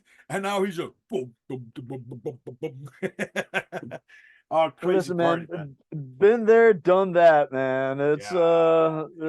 It's one of those things that's what I learned in my 20s, and I don't amphetamine. Yayo, I learned in my early 20s. Everybody and their grandmother did yay. I I don't know if I just stumbled into that group of people, but let me tell you, everybody that I knew did it, and their elders did it, and their friends did it. And that's, if you're going to experiment, that's the time to do it. You Oh, know yeah. what It's I yeah, yeah, yeah. I think mean? I'll kept on that hook for quite some time until I had my wake up call. Just like, I think some things have to change because this is not the most healthiest thing. Although if you look at Lemmy from Motorhead, he was a speed. Motorhead is the slang for somebody who uses speed, and he Okay. did a lot of that stuff. But he never fell off stage. He never talked shit. When he wasn't in a Rainbow, he was probably on tour. He was a great guy. It's something like already associated that with Lemmy, you know, when I was doing that kind of stuff. Or with the punk, when you don't have any money and you drink yourself almost like you're wasted, you're gone. And then all of a sudden somebody comes with a pony pack, just like only like two euros or something like that, 3 euros, just like, oh, this could be a long night. And people that listen, there's a good advice from Lemmy. If you think that it's not gonna work, double the dose and you will see that it's working. That Oh, sounds like true words from a rock and roll Hall of Famer right there. oh yeah. Oh yeah. But basically you're living in one of the most, I think I'm pronouncing it all right, correctly, liberal states, liberty states of America, right? Florida. Oh yeah, not liberal. No, Oh no, that's liberal the is wrong word. yeah. Well, it's not conservative neither. It's Florida is a melting pot of many people coming down to retire. Um, there is a lot of what you would call conservatives out in the country. In the city, there are liberals, the left leaning people. As I'm sure you do understand how that works in America, Yeah, but yeah. they're not crazy rabid neither. There's still just a little bit of rationality, and Florida is an anomaly because it is the only state where the further north you go, the more southern it gets. Oh, And I don't know if you understand that. If you want me to explain, I will. I'm no, sure the audience in I saw America south does and know. yeah. The further north you go, the more southern it gets. Because, like to say in Miami, that entire eastern seaboard is densely populated, very, very city, urban. But as you go up into the panhandle, that part of Florida where it meets the rest of the United States, dude, that is country folk. That Right. is, you Is that know, also the Everglades? no, the Everglades is down south. And Okay, okay, so I'm talking about Miami. That's along the eastern seaboard. The right. western part of Florida, that little peninsula, the western part, that is conservative. Lots of money. Miami has money, and the other side is Naples. It's a little city called Naples. All Just right. north of that, there's a city called Venice. What kind of tie do you have there? Italy, a peninsula. Florida, a peninsula. Makes you wonder if Tartaria is involved here. I don't know. It's just one of those Oh, things that I noticed. but this is interesting because I was listening to a podcast the other day, and I have to remember which one it was. I think it was Dr. Olnarko that was doing some deep dive investigations about how things were going with tobacco and stuff like that. And he found out, I think that Florida was probably uh, ah, I lost my train of thought there. But this podcast, I'm gonna dig it up. I'm gonna put it in the show description. He figured out so much about connecting the dots about how people pronounce other people, but that came from like a word like tobacco, but it came from people that came from tubu, taba. Okay. Yeah, and I think that was one of the things that he pointed out was Florida, that because it's of course it's in the south of the states, but it's in the northern hemisphere of South America. You Right, know, right. yeah, North of the tropics. yeah, stuff like that. And I got to figure out which one it was because I'm listening to a lot of podcasts to to dig into some stuff. I was Mm-hmm. listening to your episode also on the firmamental. That's how I connected with you, in the ether. Absolutely, man. And I was absolutely delighted. It's like, oh, if someone reaches out and wants to talk to me too. I mean, Yeah. yeah, and it's so amazing that we can just do this on our little devices. Like I'm talking to you on my phone. I tried to connect to you on my two other devices. No, my phone was the only one that would allow me to connect to you through Zoom. So it's just amazing that we hold this thing in the palm of our hand that could connect us all the way across the plane. You know what I Yeah. mean? And I was very grateful, and I'm so happy that you allowed me to reschedule after that eclipse thing.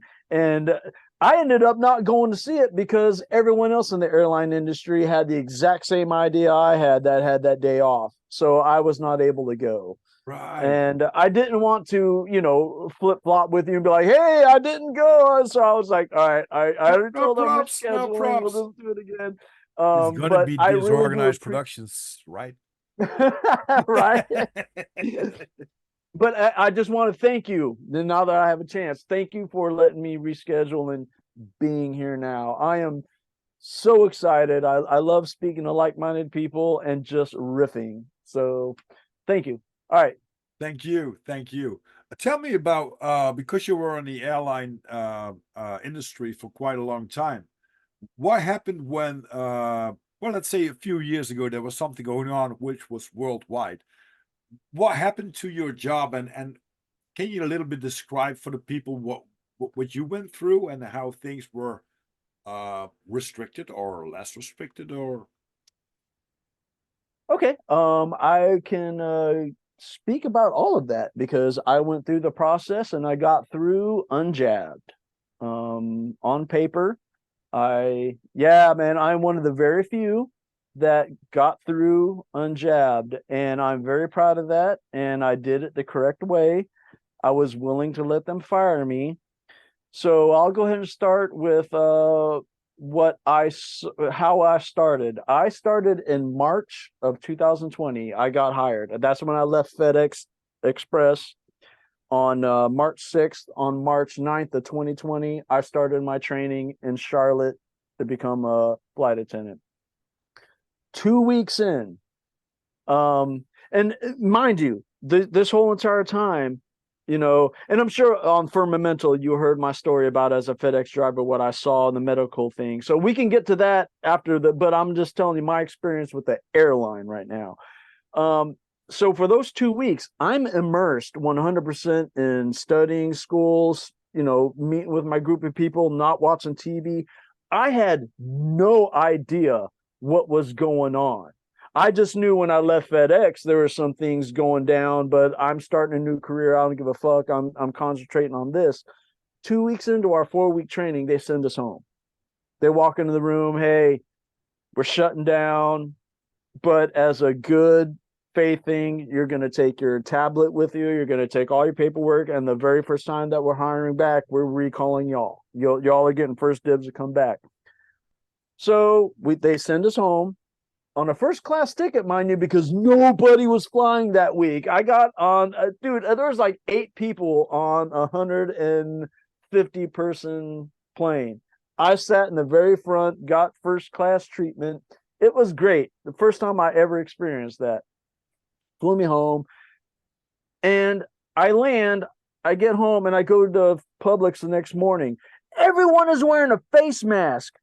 Dude, I had no idea. I stepped into a whole nother world, because when we were in school, they didn't implement any of that. It was just we were going, and the FAA said, all right, stop them. Right. So I go home, I walk into a Publix, everyone's wearing a face mask, and I'm like, what the fuck is going on? And hey, I'm extremely proud to say I never once wore a face mask. I walked in there just like it was nothing. During the whole month and a half that I was back here at home on, you know, furlough, whatever you want to call it, I never once wore a face mask. Everyone around me was wearing face masks. I played a lot of golf. I did. They kept me on the payroll, so I was getting paid every week from the airline for training that I was not attending. And I guess that was their way of not saying that they let people go, you know what I mean? So I was not expecting that neither. I filed for unemployment when I first got back. Like day 2, I was like, oh shit, I'm unemployed right now. So I filed. Dude, the state of Florida sent me $1,500 3 days later into my bank account. $1,500 every week. Until when I saw that the airline was still paying me, I reached out to the Florida Department of Labor and was like, hey, listen, I'm getting paid. I don't need this $1,500 you're sending me. They sent me 2 more paychecks of $1,500. A week. A week. How in the fuck? So none of this shit added up to me at all. I'm like, wow, they are really incentivizing people to fucking just go along with this. Finally, they stopped sending me the checks, you know, so I took that money. I was like, hey, my conscience is clean. I told them not to fucking send me anymore. They sent me 2 more. I had $3,000 of disposable income. Dude, I played so much fucking golf. I dropped my score by like 10 strokes around in the next month before I went back into Charlotte. But they called us back. We went back up there. And we finished. But we had to do the whole training all over again. We had to start with the first 2 weeks when I got back was just a review. And then we really got in the nitty-gritty of learning the plane, learning the procedures and whatnot. So, but my point was, when I came back down to Florida without knowing what was going on, it was really so surreal. Like I really thought I was in an episode of The Twilight Zone. Right. I could not believe it that people were in face masks. And then when we got back into Charlotte, I did not wear a mask at the airport. It was it was still not solidified yet at that point. It was not mandated that everybody had to do it. It was just highly suggested, and the fucking sheep complied. Right. But whenever I got off the training bus from the airport into the training center, it was like on the door, don't enter without a face mask, dude. And let me tell you, the feeling that I got when I put that fucking thing on for the very first fucking time, I felt just a little part of me die. Right. I was just like, wow, I'm fucking doing this. Yeah. So now, luckily, it was just when we were in the hall. Once we got in the classroom and they had us all separated by like 10 feet, once they shut the door, they're like, okay, you can take your mask off. Just like the politics did in that time when they were talking to the people on the television, just like, oh, you have to be this and that and that. And when the cameras went off, just like, okay, we're going to continue with our lives because the sheep are doing that probably what we tell them to do. And it's Yep. funny story because I had a little bit of not similarity, but I knew no, I didn't knew that at that time, but the weekend or the week before COVID hit it, the Netherlands, let's say, I was struggling with the mental health. On my job, I had a sales job. I was doing a lot. Everything went all right, green plushes, +1, +2%, everything was all right. And all of a sudden it was 1% less than the year before. And I was called out by my boss, like stuff like, what's happening and stuff like that. And I just had something like, what the hell, you don't say anything about the last couple of years that I'm working for you, but now all of a sudden we have a problem. And I went home, and on Friday, I took a trip with my girlfriend at that time. And it was just a normal conversation as we normally have. And she said, I want to have a bed made of pallets. You know, these pallets where they're going to stack it, where they're going to stack stuff on. I don't know what's it called in English. Like this wooden. Yeah, it's a pallet. Yeah, a We pallet, call them right? pallets. Oh, I took out my. Oh, I hear an echo. Yeah, now it should be all right. I took out the All right. the uh the headphones. So I said, "Oh, that's a great idea. I'm going to get some screws. We're going to get some pallets, and I'll make you a bed." And she said, "No, I want to do that with tie wraps." I said, "What?" And I cracked. Something in my head cracked. And I told her just like she's an idiot and stuff like that. And all of a sudden, after a few minutes that I rambled on, I told her just like, I'm not Rob anymore. There's something happened just like a few minutes ago and I can't explain. And she looked me in the eye and she said, all of a sudden, your eyes went like gone, black. There's no soul in it. Just like, wow. Wow. And we went home, and she was sitting on the couch. She was doing some stuff on her telephone, and all of a sudden she said, "Maybe you have a burnout." I said, "What?" And she told me like 10 questions if I could agree with them, yes or no. I had 10 in the box, check in the box, just like, and we were laughing. I just had a great time. But all of a sudden, then the kick in mentally comes because you can't do anything when you have a fucking burnout. I was really burned out. First of all, a year before I was having a surgery where it took 35 centimeters of my intestines out and I had to recover. Much too early, went to work again. And then a year later, this shit hits like, fuck, I can't fucking think. Emotions came, stuff like that. So I called in sick.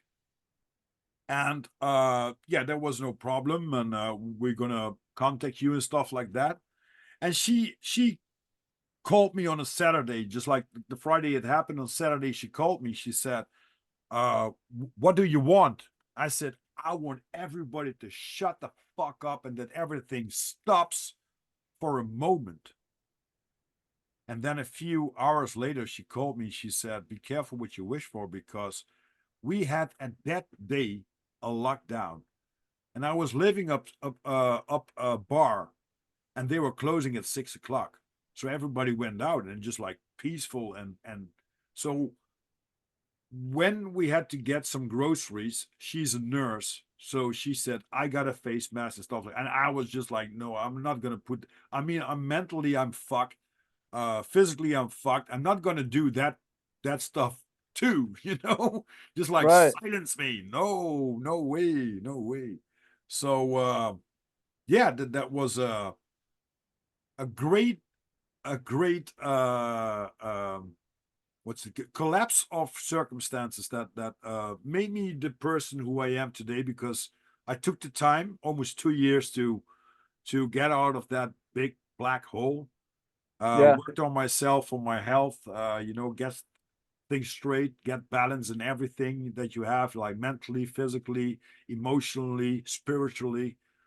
And it took some time, but hey, back again.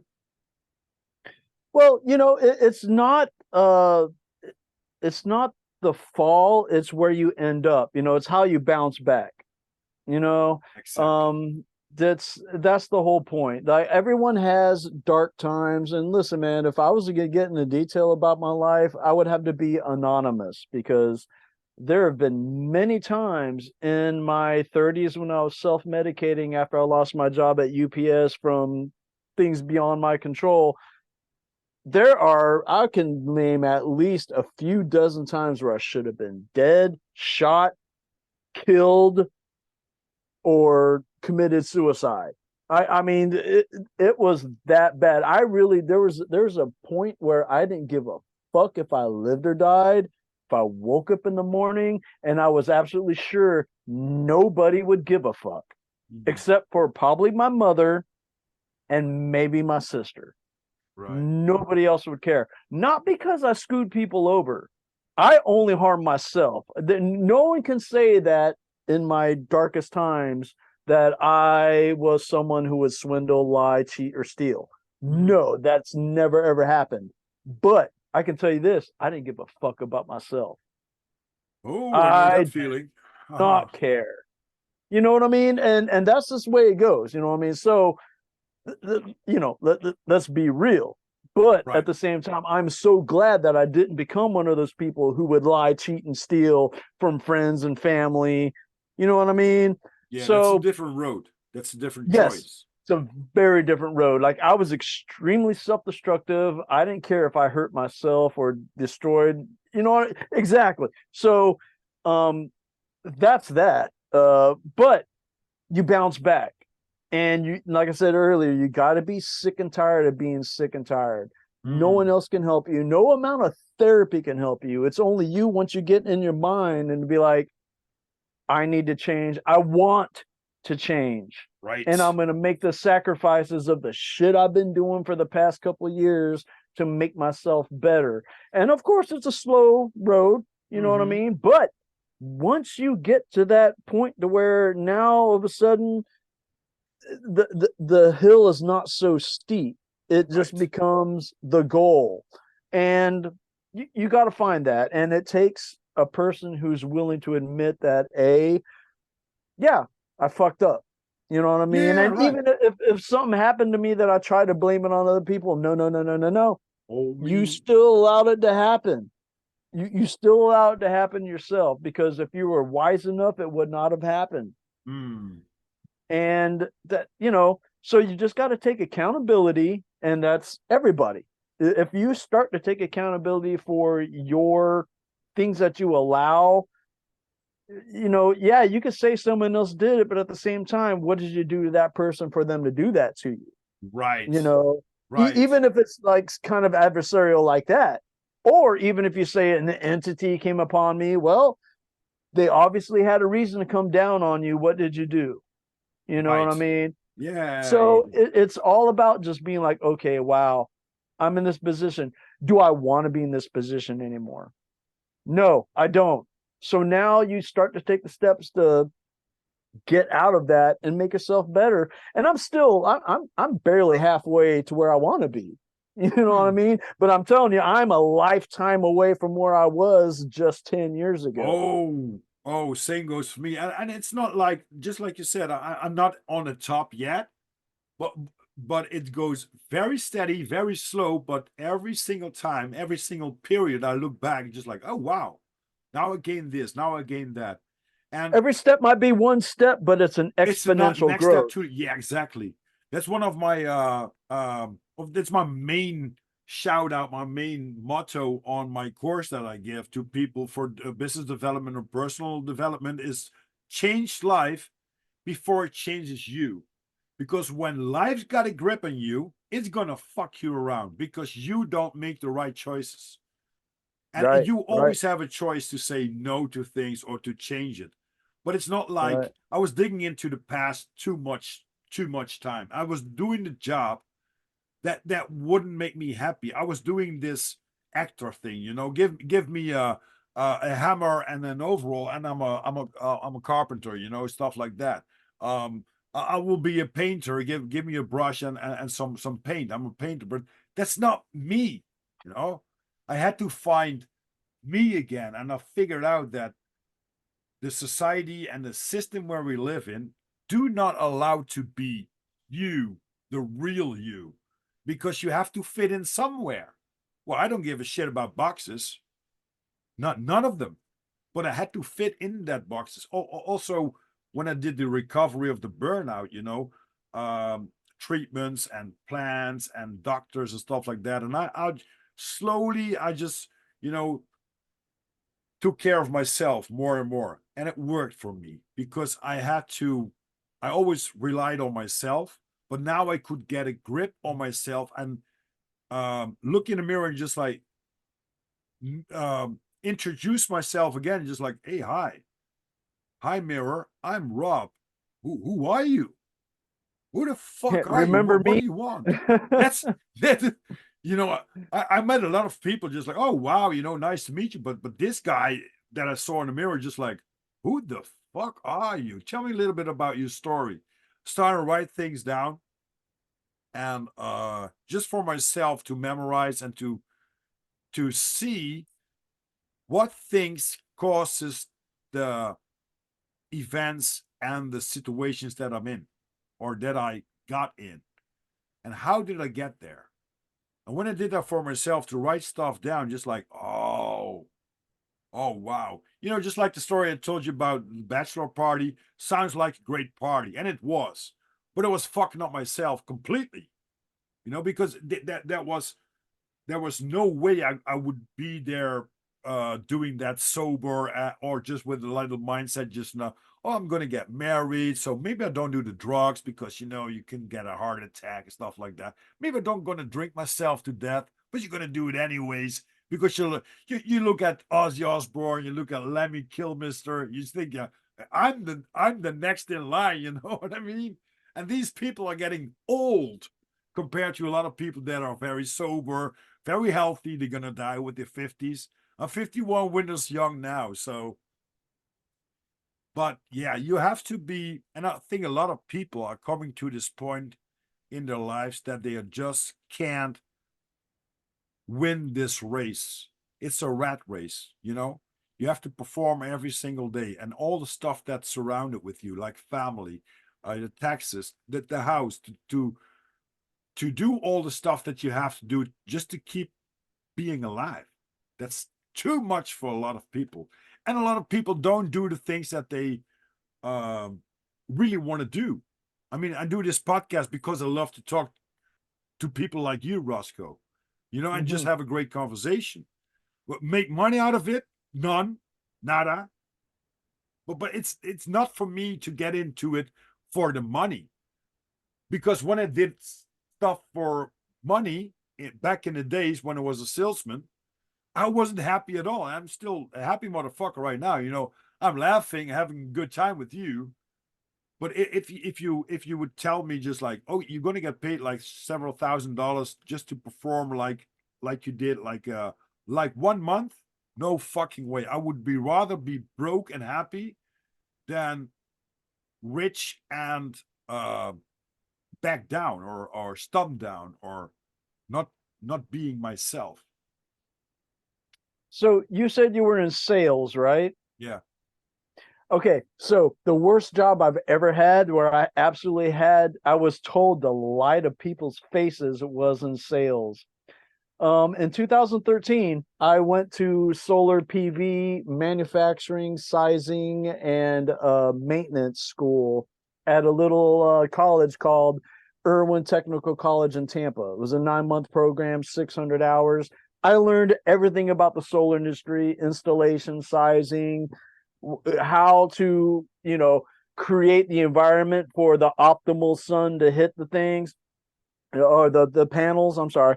And I went into sales after that because I just wanted to see how I can, there's an ad saying 100K solar sales. So I went in there and I'm touting, yeah, I just went to school. I understand the industry. Even if I have to, I can tell them why they need the size that they need with the roof on their house.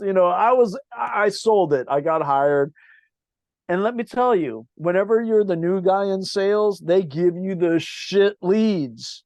Okay. So I'm going to people's houses and they're like, okay. And in the North America, you need a southern exposure for solar panels to work. You can't put them on the north end because the sun's not coming down on them. You need it on the south side so the rays hit it. They gave me all the houses to where if they wanted to save, and listen, this is no bullshit. You can cover your, 3,000 square foot house, that front portion, if it's one big roof, you can cover it and end up maybe saving $85 a month. Because the rest of the house still requires the air conditioning. And even if you fill the whole roof with, 8,000 watts of power, it's barely going to power your lights, refrigerator, TV. You still got an air conditioner, a hot water heater, Right. So yeah, you're going to save about $85 to $100 a month. I got to convince these people that they got to drop $80,000 to get a return on investment in 20 years of about, 40% of their investment, on top of cutting those beautiful 100-year oaks that you have in front of your yard. What do you think those people told me? I'm like, oh yeah, we can do this. You can save this much money, but you see those beautiful trees that you have at the front of your yard, they got to go. And on top of it, let's just say they're willing to cut them down. That's $4,000 per tree minimum just to get it to where the sun's going to hit their house. And then it's going to heat it up now at this point. So that $85 savings is going to drop down to about $50. And listen, I am not a dishonest person. I told them straight up, like, hey, this may not be the right situation for you unless you want to build an array out back. You know what I mean? Where there's no trees, but that's going to increase the cost by another 40% because now we've got to build the substrate. You know what I mean? So, and they're just like, dude, get the fuck off my property. Like, right. So after like 3 weeks of that, not closing one single deal, the dude fucking calls me out saying that I don't have the ability to sell. And I'm like, no, I don't have the ability to tell these people destroy their fucking property. Right. No, I told them that's what they have to do. And they said, no, what? Well, you didn't overcome your obstacles. I'm like, the obstacle is they have a beautiful property that they don't want to fucking change for $85 a month. And I was like, fuck y'all, man, I'm out. So I left the solar industry. And luckily I went to school on a grant. So it's not like I really lost anything, but I learned a lot about solar. And listen, with the flat earth, dude, solar declination is a real fucking thing, man. So everything if it comes down from the north and it sweeps to the west, sweeps to the west, it's like a spiral. Right. So that tells me that the way the sun comes up and comes down, it's a westward thing. Yeah, man. I was thinking. So I learned a lot about that. I was thinking the other day, just like if you have plants in your house, they grow to where the light is, right? To the window where the most light is. Yes, sir. From the sun. But when you go in nature, everywhere in this world, when you go in nature, every plant and every tree grows straight up. But assume you are living on a ball, there will be trees that would not grow straight up, but with a little bit of dent to the left or maybe to the right. That doesn't make any sense because trees and plants always grow up.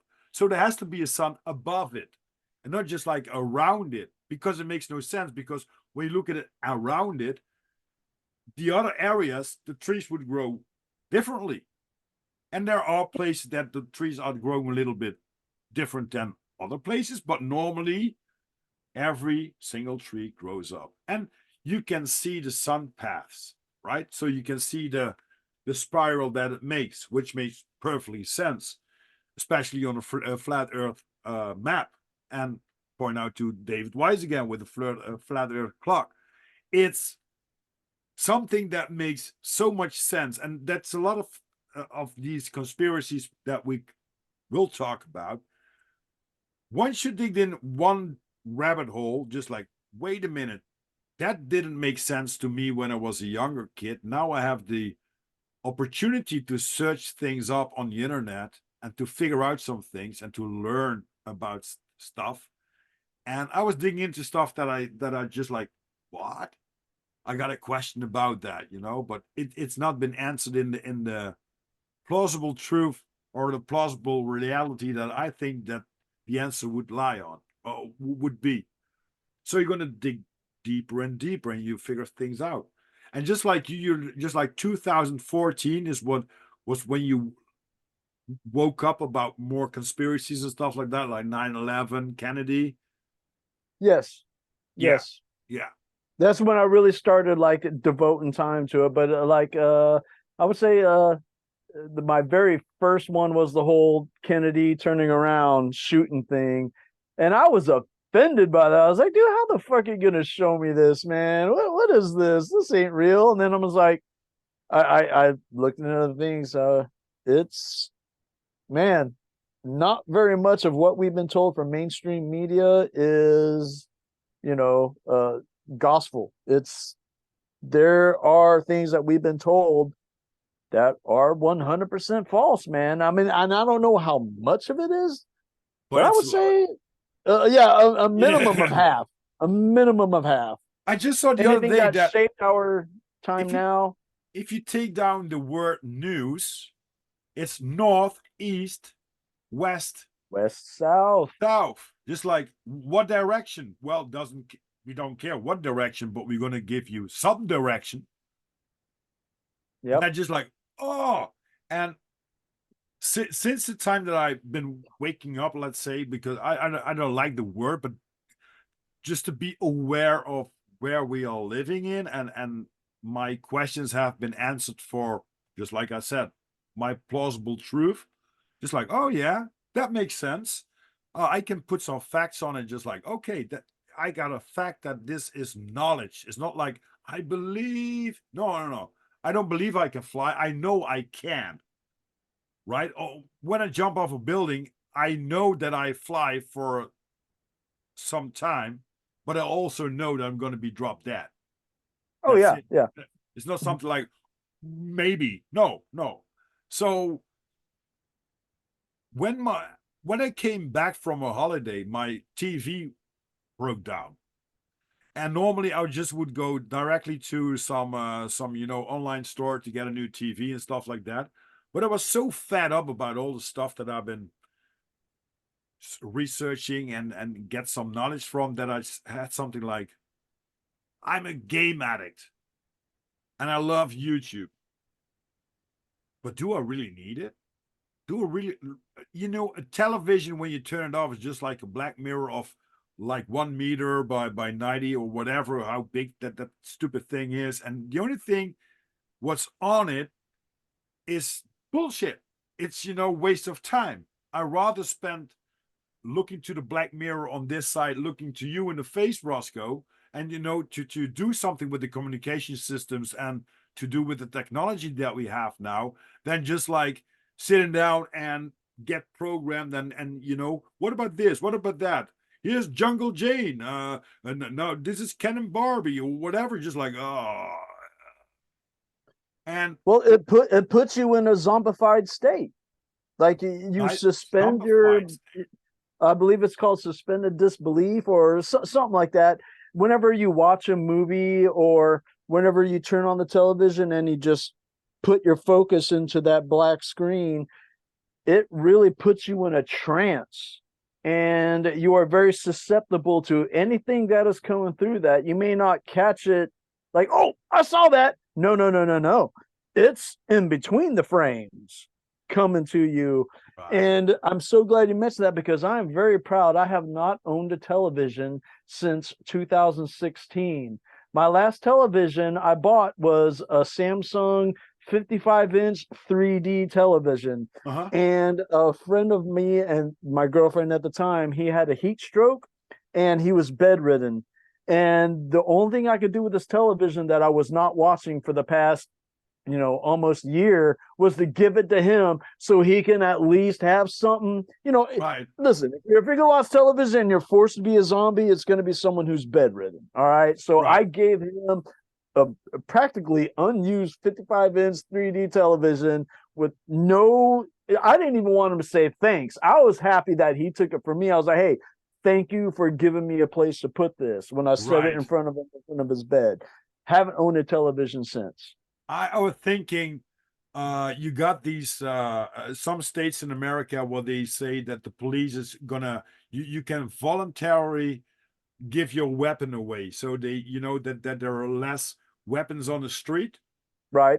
We have to make a booth next to them, turn off your television and give it to us, because it's a bigger program and it's more health, it's more dangerous for your health than the Yes. booth next to us. Right. No, because the booth next to us, it depends on the individual that has a gun and does something to another human with it. That's a 1 to blah, blah, blah percent chance. Well, when you turn on the TV, oh boy, good You're luck with that. susceptible to whatever they throw at you, man. And I'm not saying that I'm aware of the shitty way this world is, because I do still have media. I have a laptop. I have a phone. It's not that we're just like Amish. That's not the way, but at the same time, it's not like I'm being forced to consume it. I'm only tuning in because I want to be aware of what's going on around me, not because I'm forced to believe it and be like, all of this division stuff that's going on right now. I don't buy one single bit of it. You got college students protesting for a group that, if they were going to be in their country wearing their blue hair saying, let's wave this certain colored flag, you would be thrown off a 10-story roof. Meanwhile, the people that they say they hate vote exactly like them in the United States. And I heard someone say it doesn't have, if you're coming or going. And at least I'm aware of it. I do see that it's happening to society, but I also understand it's not my job to tell people to not, because like I said, I learned my lesson in 2015 when I screamed the earth was flat. So I'm not screaming shit from the rooftop. I'm just letting it, hey, I'm just aware of it. That's it. You know what I mean? And I'm going to take the steps I need whenever society breaks down. I'll hopefully at least be 5-10 steps ahead of everyone else. right. That's all I can hope for, because I'm still a part of the matrix, man. I still, I think we all I gotta have the internet. I gotta have electricity. I gotta still go to the store. I don't have the plantation and the well, or the fresh water that I'm backed up to. I don't have any of that yet. I'm still dependent upon the matrix, but when it collapses, I'm not going to be fighting with people in the streets. I'm going to be taking my ass to the next phase where the Lord is going to take me, whatever that is. If it means I'm dying in the woods or I'm thriving in the woods, one of those two things are going to happen. Yeah.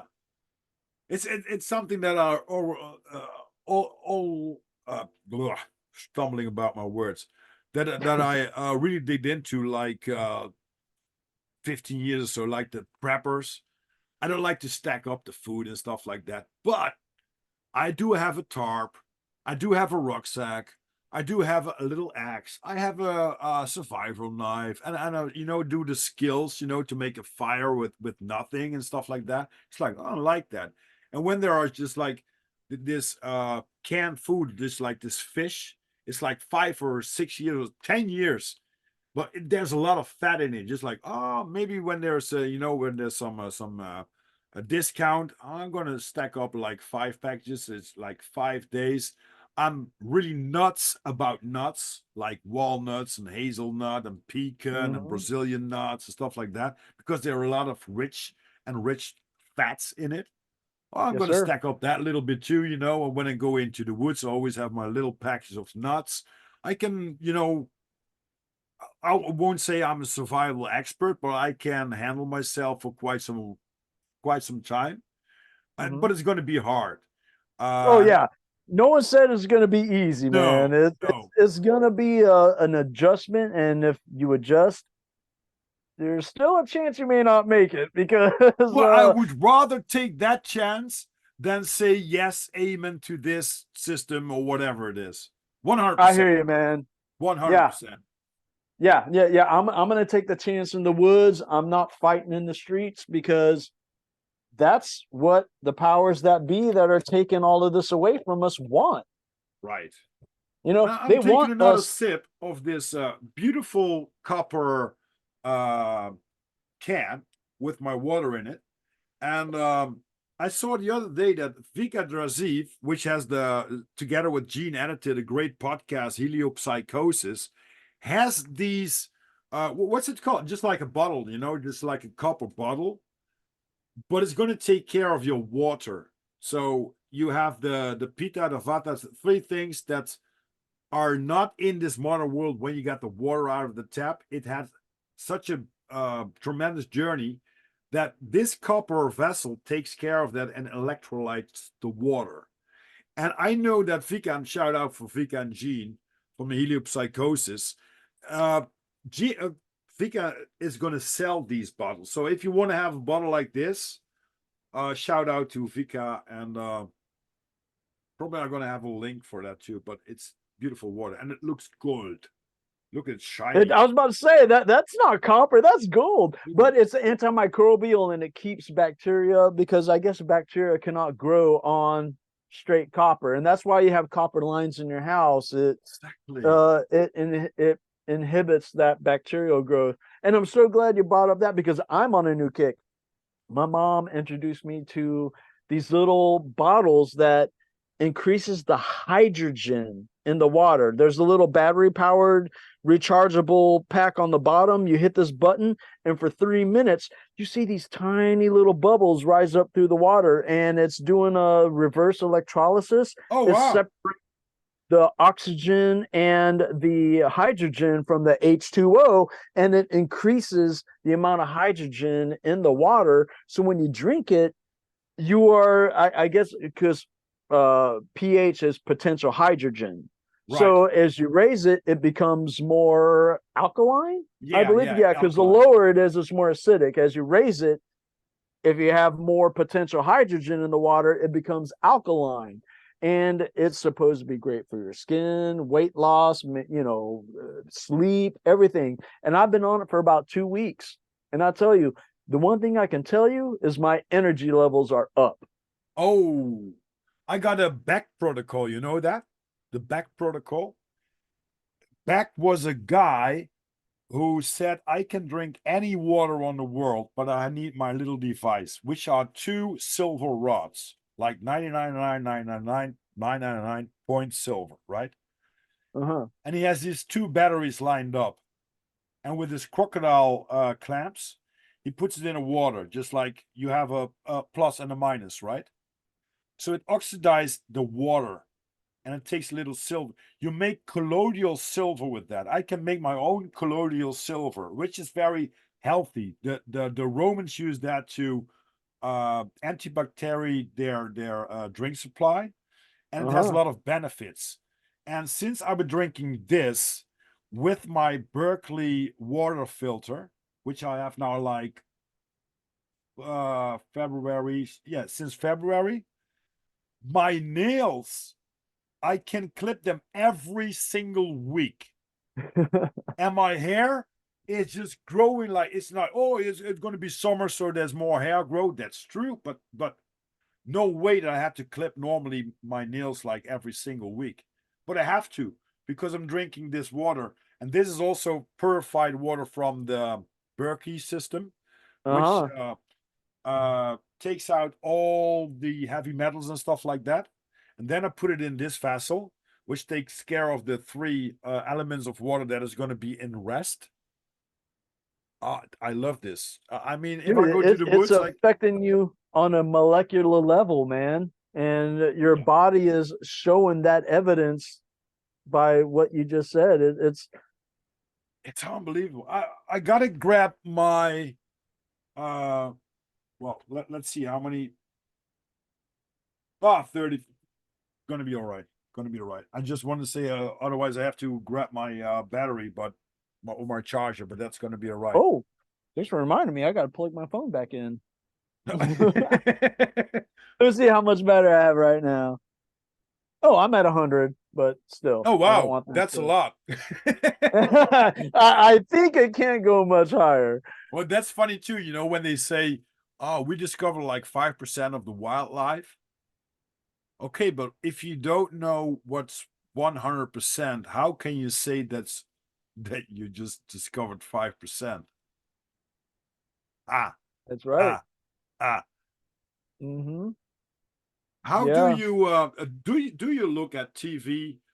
Like, when is the last time that you saw a movie, Roscoe? The last time I watched a new movie in the theater was I Am Legend, I believe back in 2010 was the last time I watched a movie in the theater. Wow. Now, every now and then, whenever I just need a break from the Yeah, world, I'll watch a movie that I loved as a kid, Dumb and Dumber. Um, yeah, the old you stuff. know, yeah, I'll watch some stuff that really doesn't matter. It's there for a reason. It's not for me to learn, not for me to get in, it's for me to have a memory from Mhm. back in the day. And I guess let me see, what would be the newest movie that I saw online? Wow. Um, there was a girl I was dating a few months ago, and I watched this movie called Penelope. And I don't know when it was made, but it was stupid. And I just watched it because, You I had don't to have a get off. Netflix account. It was one of those free movies on YouTube, and we had nothing to do one night. So I watched this movie called Penelope. Right. Um, so other than that, I really can't tell you, other than a nostalgic movie, I can't tell you the newest movie except for I Am Legend with Will Smith back in 2010. That I can't tell you. Um, TV shows, I did love Breaking Bad, and before that, my favorite show was The Shield. Holy Shield. shit, that was such a good show. Oh. It's about corrupt cops. Yeah, yeah, yeah, yeah, yeah, yeah. I think I Dude, you saw gotta that watch popping up that sometimes. series. That's a good one. But Breaking Bad was great television. Yep. Now, when I go visit my mom, she lives about 60 miles from me in Lakeland. One thing that her and I do is we watch Gordon Ramsay shows. So we watch either Master Chef or Hell's Kitchen. She Eh, tried to get me on his new one, that Rising Chef. I couldn't get into that, but whenever the new seasons of Master Chef or Hell's Kitchen come out, she records them, and we kind of binge watch a couple together. So, I'd be a hypocrite if I would tell you that I don't watch any new television. no, Yes, no, I me do watch. neither. Me I neither. watch Gordon Ramsay shows with my mom. All And right, it's cool. And he's. I mean, I love the way he swears and stuff like that. And I think he put it out like a season where they have this Italian chef, and this Italian chef is like a real Italian, and it collapses with the British way of cooking. And he has this temperament, and they're going on a road trip together with another guy. Who was the guy? There was a famous guy like Gordon Ramsay. Was it Jamie Oliver? I don't know. I don't know, but they went on a road trip. It's so funny and so hilarious. And I like to watch like Top Gear, with Jeremy Clarkson about cars, and they make fun and they have great trips. They have probably the most Guinness Book of Records when it comes to cars. You know, they were driving like uh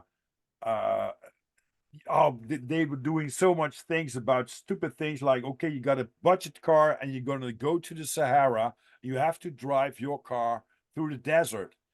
And then they say to them, okay, you can modify your car, and one comes up with like a normal car like a Honda, and they build up a tent, because you can sleep in a tent. And the other one comes with, and they modify these cars just like crazy, and they're gonna drive them through really to to to lands and to terrain that you really think like, how the hell will they do that?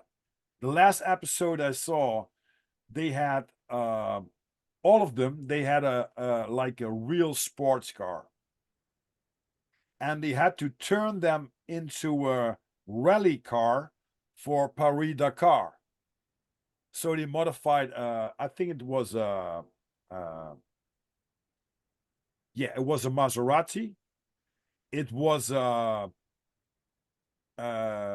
Jaguar, and it was the other one. I can't recall, and don't want to think too much. It's too deep in my brain. But they modified it, and they made it. But the way they made it, it's just like, holy cow. And they make great shows, and I think all the people that dig into some rabbit holes, and George Hobbs, shout out for George Hobbs, mentioned it all the time. Sometimes you just need to do the things that we used to do, like watching a game or looking at some television or a show, just to, just to get rid of all the things, the thoughts that are popping up in your head and the questions you have, because once a question has been answered, new questions are coming up, right? It Dude, they're never just ends. in line right behind the question that just got answered. Now all of a sudden, now there's two other directions you can go. Now you got to answer those questions, and then I do need a break from. I hate the word conspiracy, but this is, let's face Critical it, that's what it thinking. is. I, Okay, yes, critical thinking. I need a break from that every now and then. right. So, what I do is the other day when I was in Montgomery, I went to a minor league baseball game, and it's called the Montgomery Biscuits. I grabbed a biscuit. I was very disappointed in the biscuit because it was definitely not what I was expecting from a ballpark with a team that had a name, the Biscuits. I was expecting a big, grandiose, wonderful buttermilk glistening. When I look at it, I'd want to take a picture of it. No, man, it Yeah. came straight out of a fucking freezer and was warmed up for 10 minutes, and not even a steam oven, a fucking I, And it's a funny though. toaster oven, not even a toaster oven. It was so bad quality and dry. I was so upset, but I still watched the game until the seventh inning. And they are actually a minor league affiliate for the Tampa Bay Rays. They're their AA team. So I may have watched a few players that may end up on the Tampa Bay Rays. And that is my baseball team because I lived in Tampa for 35 years. So shout out to the Rays. They are one of my few escapes. I do catch a couple of Bucks games whenever I have a Sunday off and I don't have to work Monday. So I know I can just, hang loose and chill, maybe smoke a black and mild while I'm having a couple pints watching the game. Yeah, I'll man. catch the game. But if I'm on the road, it's not, it's by local, right? So if Right. I'm in, Yeah. say, Pittsburgh, I'm not going to be able to watch the Bucks game. So but I do try to catch some baseball games here and there. Um, the Tampa Bay Lightning are in the playoffs right now. They're playing the Florida Panthers. So I caught a little bit of a game the other day. So I do get a little bit of escape, watching the bread and circuses, Caesar let them eat cake, whatever. Yeah. So I'm not 100% against that. It's needed. Trust me, whenever you are this Oh, deep into what we do, you need that escape temporarily. Okay. music, old music. Every now and then I'll listen to, and just like Raul from the Firmamental, dude, I am into old school country right now too. If it's Oh, from the mid 80s to the early 90s, I'm into it. I love it. It takes me back to when I was in high school and we were mudding in trucks, you know what I mean?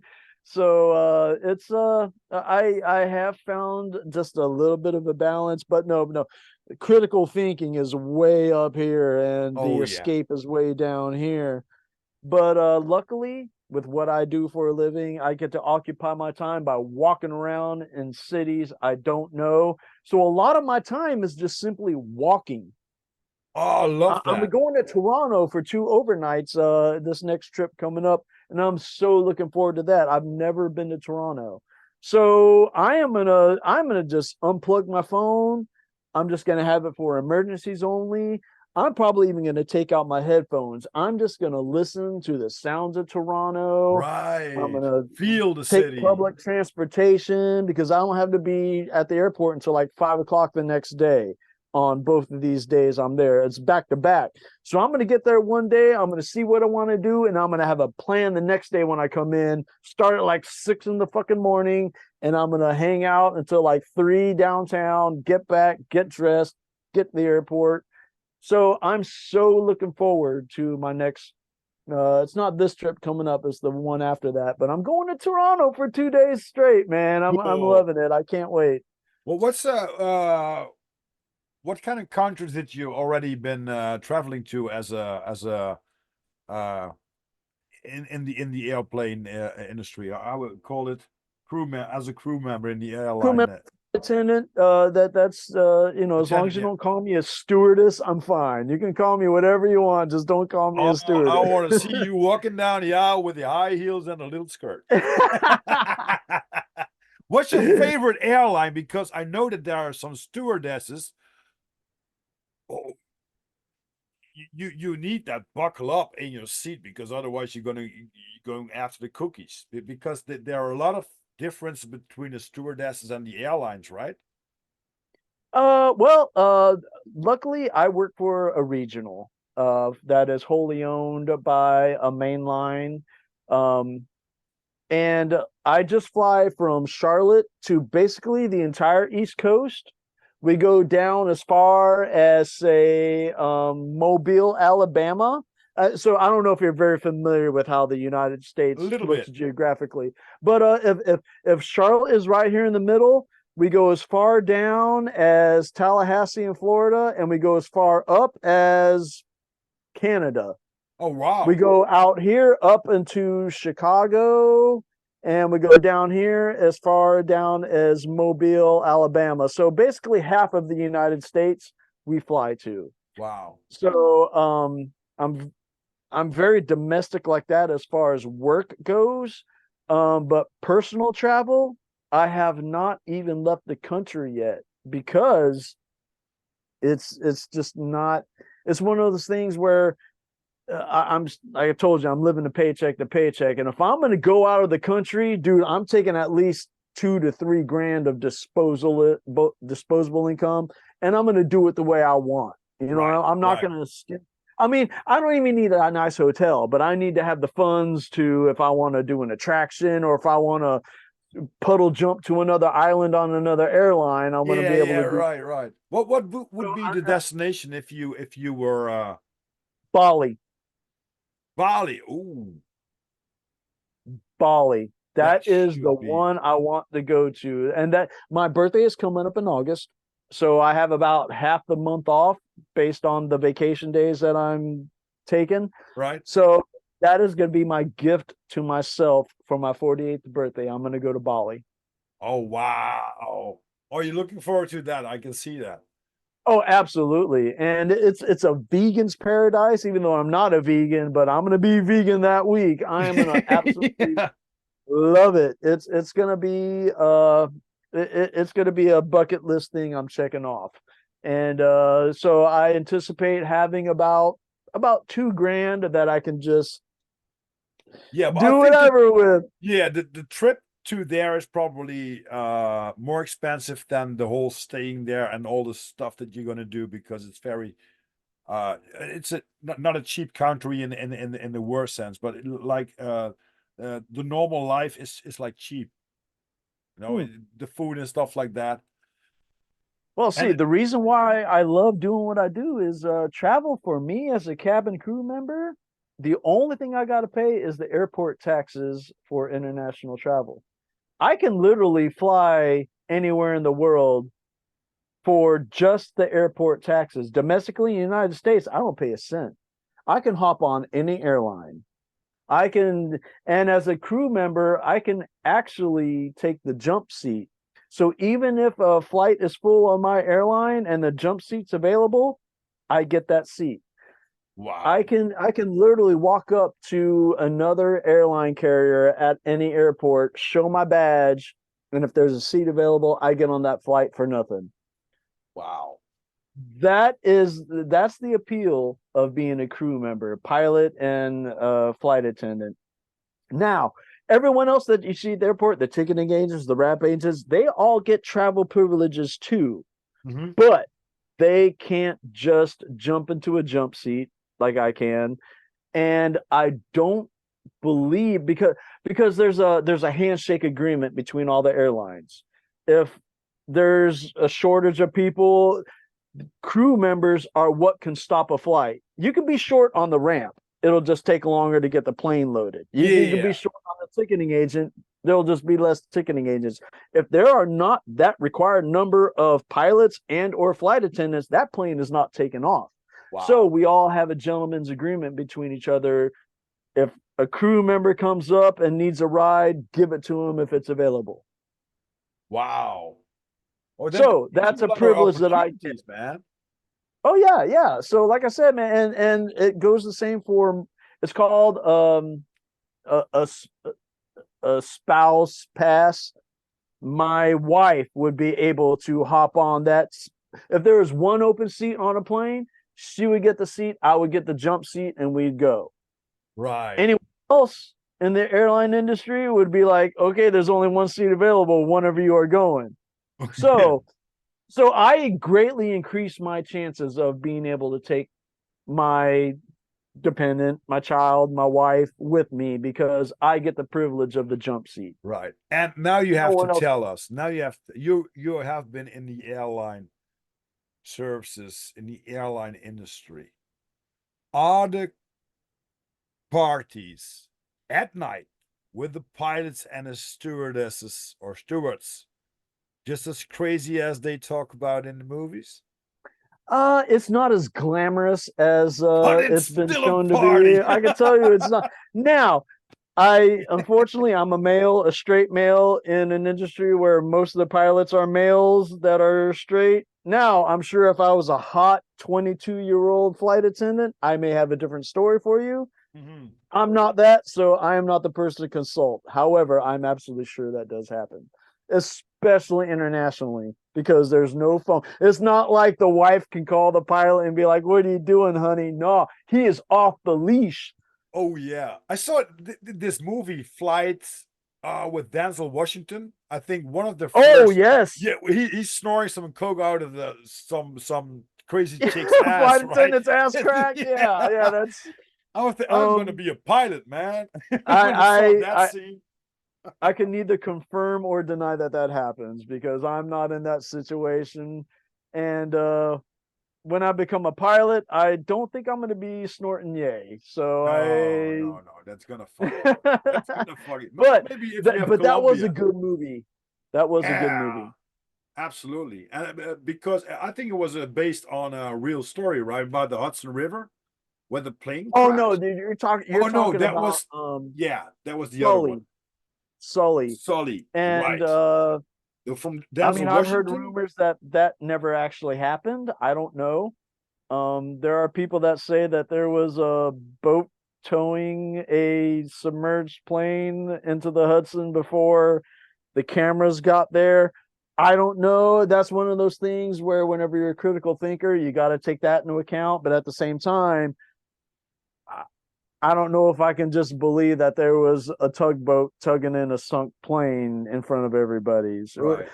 So unless I see the footage of, okay, yeah, there's a plane that got put, Yeah, disembarked into the exactly. water, and the chains got hooked up and it pulled it out. The Then news I'll are be like, lining oh, up. that's possible. But so, like I said, as a critical thinker, you got to take that into account. But I don't believe No, that. not everything is just like staged. Right, Even right. if sometimes it's too hard to believe that's real, Right, right? right. So I do believe that there may have been a bird strike and the guy may have landed the plane in the Hudson, because it would be very easy to call ATC, because that New York Port Authority has control of all that. So all he had to do is be like, clear the river. Within 3 seconds, pilots on the ground in the water, and they call them captains, pilots, whatever. They would have Mhm. been like, get the fuck to the side. A plane's gonna be landing there in 4 minutes. Right. Clear it. Plane What? land, Freaky, cameras are freaky. there. So it's entirely possible that that solely story is Yeah. 100% true. But there are some people that would be like, no, that didn't happen. And I'm just like, come on now. Yeah, you can flip the coin on every story, right? You can flip the Right. coin on every story, but you have to be very realistic. And sometimes, okay, in the years that I'm digging into some stuff, sometimes, oh, that can be true, and then you see some things just like, holy shit, now I have another direction of thought that I have to go through, and then comes another layer, and then another layer, and eventually one of my friends pointed out, like, did you saw 9/11? Yeah. Do you think it's an inside job? Yeah. But what if it's really staged, that they made it so badly staged that you have to see through, because they had all these breadcrumbs lying around? But he said somebody wrote the script, and the actors agreed with that because they knew the script. That's fascinating. I said, holy shit, another rabbit hole to come. Well, the whole 9/11 thing, man, I mean, I was at home with a back injury and I watched it all unfold on TV, of course, in front of that black box back in the day when the internet was still in its infancy. So it's not like you're going to immediately go on and get other information. You're getting what's coming through that black box. Right. I saw what I saw. Okay. But the one thing that is 100% that no one can say is not questionable is finding the fucking passport on the ground. Right. That's All right. I mean, look, whatever we've been presented, that's one thing. And people dying, and rescue workers going in and sacrificing themselves, that's one thing. But finding a fucking paper passport on the ground after it just went through a fucking building in a fireball is makes no absolutely sense. 100% bullshit to me. Yeah. So take what you want from that, and then to connect everyone else from that one passport within that afternoon. Yeah, You within know, 1 day, I think, right? yeah, And then yeah. they search for someone like Osama bin Laden for like 5 years with all technologies, and then they found him and give him like A proper shit. burial. What? The guy never saw the sea. It's not like disrespecting against, but if you're living like in Afghanistan, in the caves and stuff like that, what the fuck should you do on, Yeah, right? what does it matter a proper sea burial, That's make especially no someone sense. who inflicted that much damage on the greatest country in the world? Yeah, You know what I that's mean? that's Why would we give a fuck about his afterlife if that was the case? right. No, you'd almost show him on TV with a broken broomstick sticking out of the side of him, if you know what I mean. Just to you know Yeah, but smear this, him. and just like you said, But sometimes you need the bread and circus just to just like, oh, let me ease my mind, let me see some stupid things, right? Just to shut off right, my mind, because yep. I can't watch or listen to the news anymore. Sometimes I get something by social media and it's just, oh, this happened, that happened. Just like, oh, great. Continue with my thing, you know. In the early days, like pre-Rob, it was like, or pre-2018, it was, I think, maybe a little bit therefore. It was like making a subjective meaning for everything I see or hear, right? So I see a headline just like, oh, subjective. And now it's just like, oh, whoa, whoa, whoa, whoa, whoa, whoa, whoa, whoa. This is just the news. What's the story? What's this? What's that? Okay, now I have an objective or kind of objective stance that I can say, oh, I don't think it's going to be like that way, or it's going to be like it's been presented. But this and this makes sense instead of just brawling after you see a headline and stuff like that, you know? And it made me more balanced than whatever because I'm totally relaxed about all the things that are happening right now. And if you are the spectator, you know, if you're not into the scene or you got a role in the scene, it's fine with me. It's totally fine with me. I mean, if a plane crashes here like a mile down the road, it's just like, whoa, fuck, you know. But even in a time when it was in a burnout, when we had a lockdown, I was thinking to myself, when I'm sitting here at home with all the stuff that I have, you know, I have internet, I can be alone for quite some time and got my music and stuff like that. I'm fine. Don't send me to the grocery store where everybody's masked up and stuff like that because I'm gonna be like not a nice person because I'm gonna yell at people and stuff like that, especially at that time.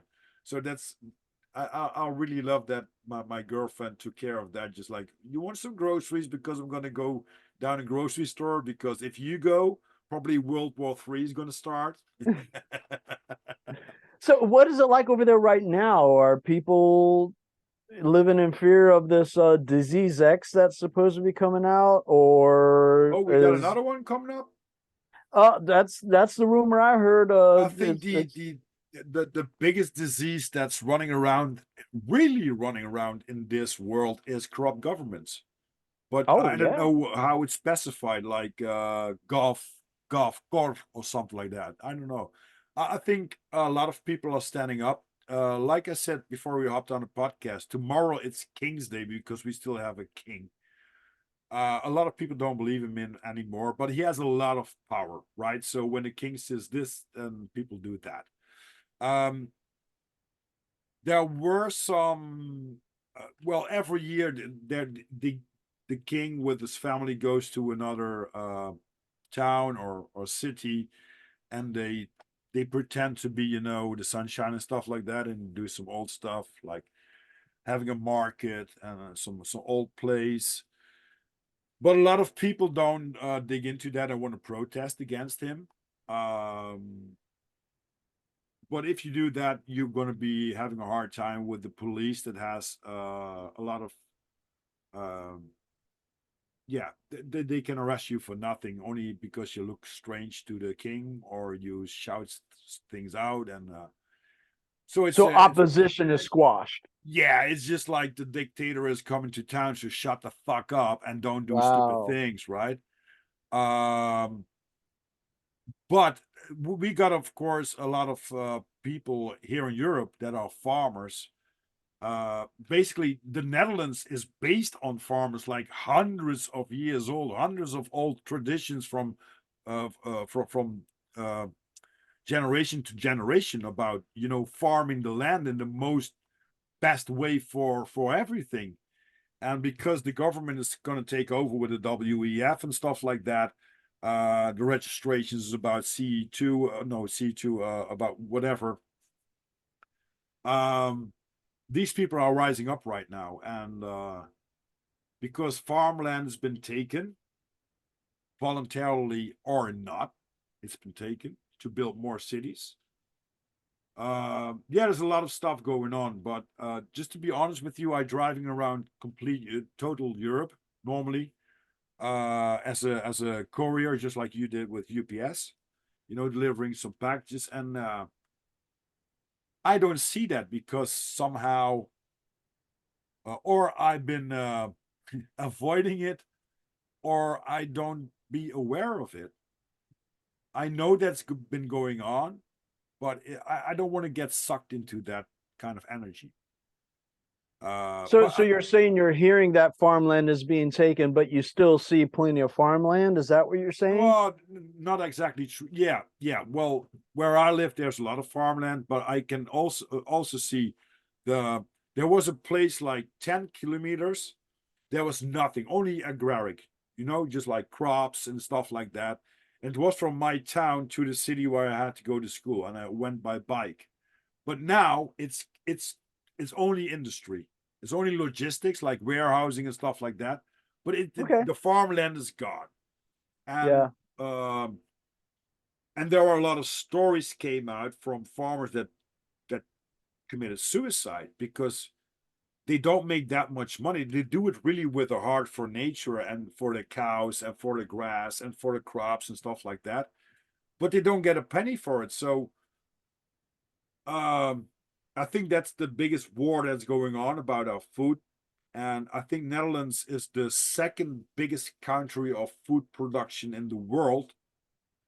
So when they cut down stuff here with regulations or with voluntarily or involuntarily taking their land, we have a big problem because, like I said, um, if you go to Sweden, which has a lot of countryside, there are only 7 million people, and I think it's 24 times bigger than the Netherlands, but the environment is much harsher to to grow crops or to have cattle.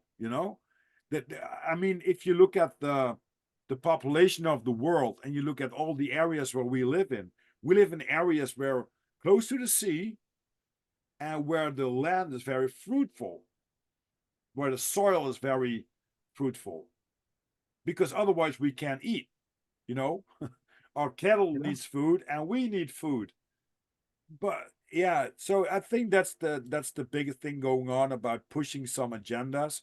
I had Libby Liberty in the podcast, and she was pointing out Agenda 2045, Hmm.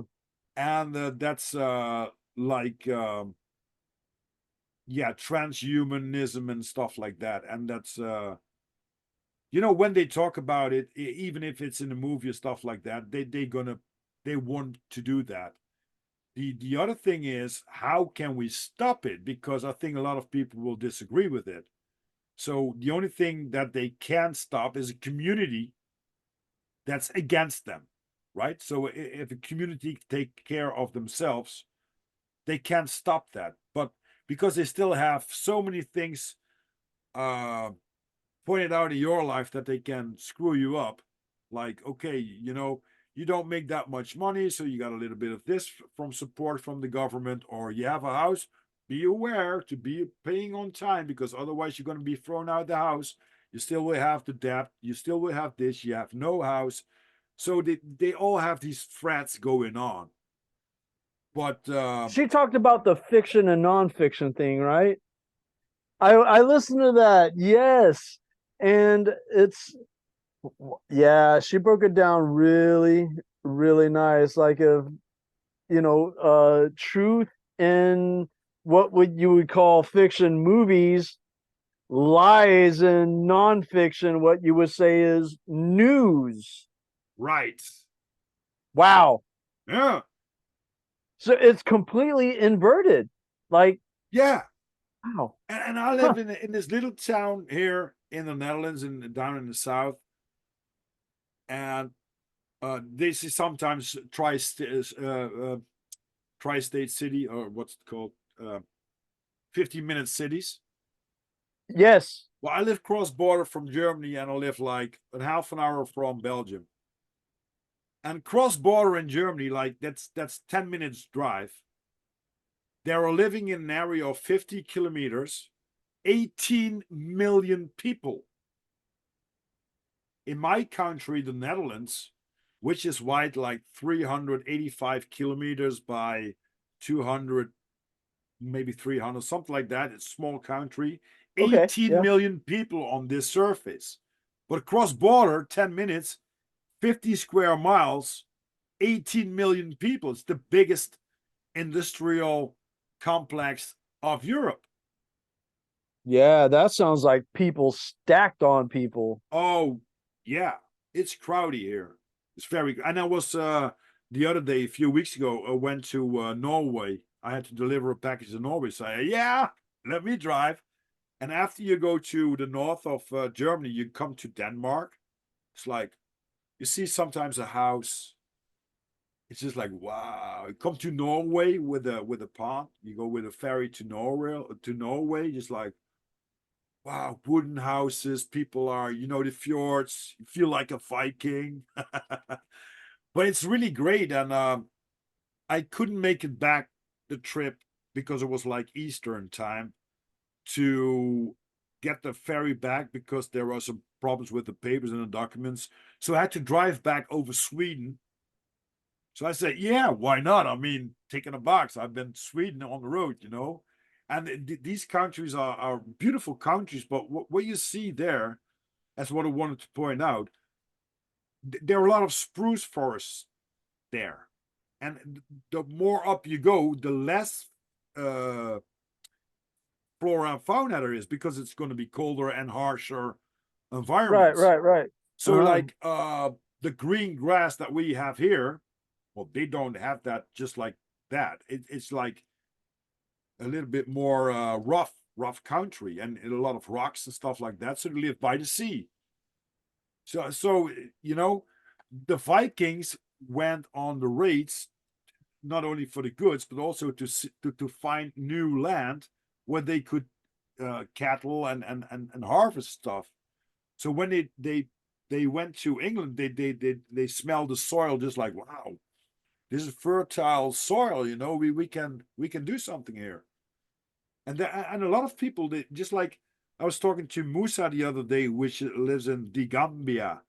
And Africa was once a very healthy country about resources and stuff like that. But when the countries were colonized, we took everything and didn't give anything back, only slavery. Mm. And we did that with a lot of countries. Just like Australia, I think the Aboriginals are the real people from The Australia, indigenous, yeah, the yeah. indigenous, right? But because it was colonized by the British threw every criminal out to Australia. So that's why you got a lot of white people talking a little bit different, another slang. But the country is based on criminals. Right, right. We So do went you to think the government originated? I mean, because the Aborigines obviously don't run the cities no, there. no, It's no, no. obviously It's the same with white the Indians in America, Europeans. Yeah, the yeah, yeah, native. Yeah. exactly. So do you think the entire society that we know in the Western and the Eastern world of Australia is run by criminals still? That's a hard thing to say, but if you point it back like in history, yeah, you could agree with that. Well, I mean, I who are you going to hand it down to? You Yeah, know what I right. mean? If I you're mean, a I mean, all our criminal, governments are like, it's not like the broad daylight that what they do, right? You have to be a criminal to get some point of view and to get your names in the light somehow. absolutely. At least corrupt, if At not a least criminal. corrupt, yeah, yeah, Yeah, you or got to be just bought. yeah. And I think if you see like the real mob, how that is organized, it's the same like the government. They know how to divide and conquer all the time. Yeah, And if you look back to the history, because we were great, the Netherlands were great with the VOC, which was a fleet of a lot of ships. That New York was founded by a Dutch guy, Peter Stuyvesant, and New York means New Amsterdam. Yes. And Yes. Jan Kees is coming from the name Jan and Kees, which was a very familiar name in the Netherlands back in that day. But that's a different story. But a lot of countries, and when I'm listening to you when you say Florida, there's what, Naples and Venice. I mean, that's Italy. For me, as a European, Naples and Italy, Venice is Italy, and you got a lot of these things going on, in America. And when you look Hmm. back to the founding fathers, they came from Europe. So, Makes you wonder where the loyalty's at. yeah.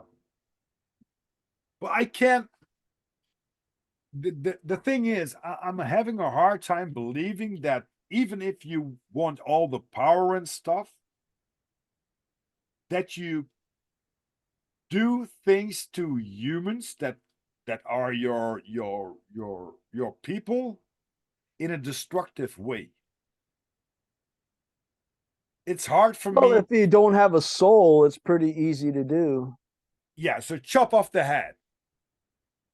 I saw that on Supernatural. If they're demons or vampires and they suck out our fucking energy, chop off the head because then it's gone.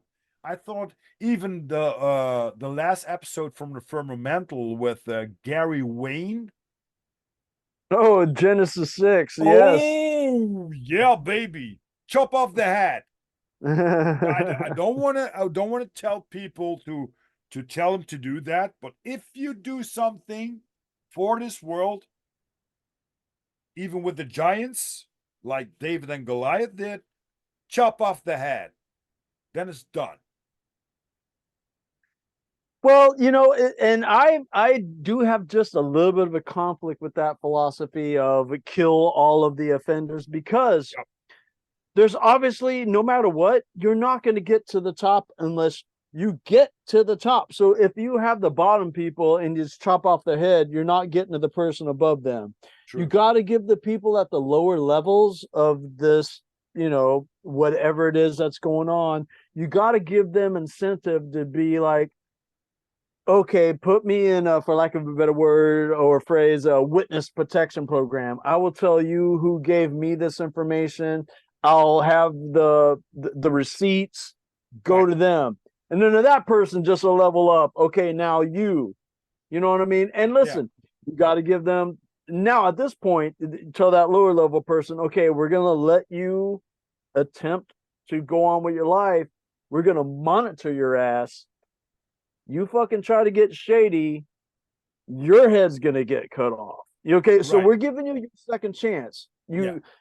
And I It's don't like like the the word mob. snitch, but you got to move up the levels, right? Yeah. If you don't get to the top, you're not going to chop the head off of that snake. No. No. So I definitely got to say, you got to use discretion. Okay, you find a lower level person, even someone in government that's a senator.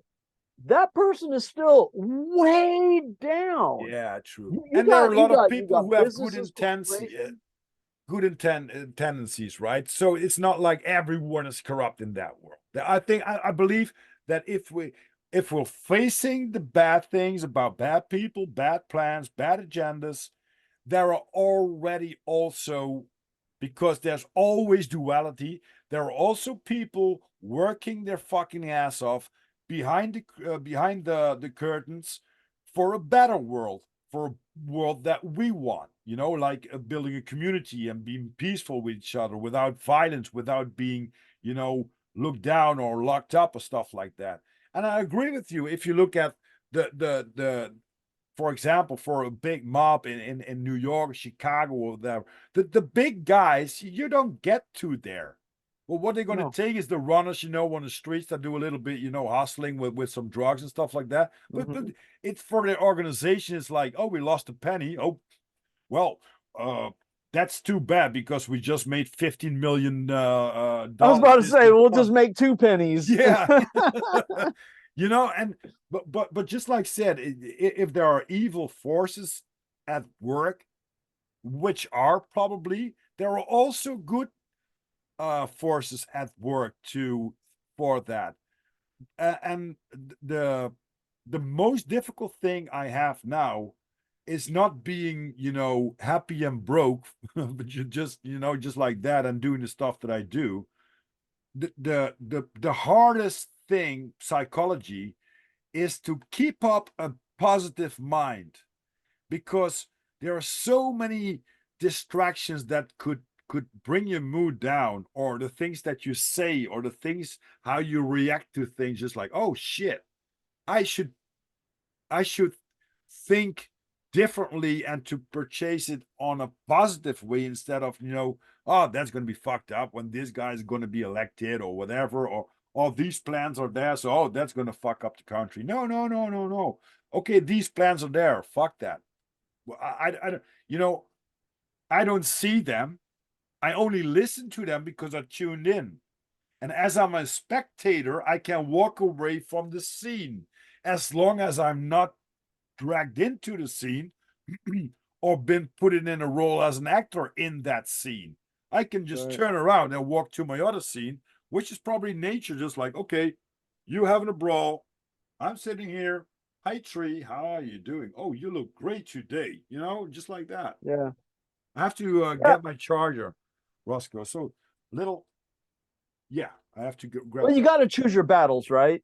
Yeah, exactly, exactly. And and just like I said, even if I'm very, very positive and very balanced in life nowadays, sometimes my girlfriend points out, just like, why are you looking at that way? Why not on this way? Just like, oh, wow. And you need that in life. You need this partner that supports you with all the stupid stuff that you do and with all the good stuff that you do. You have to support each other in tough times and in good times. And that's not always easy, especially with, like I said, if you're just driving down a normal road, how many signs do you see? Watch out.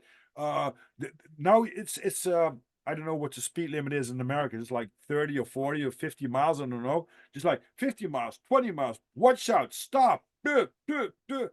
And that's the same if we go in life. You got all these distractions to uh, to shut you off from the real thing that's going on.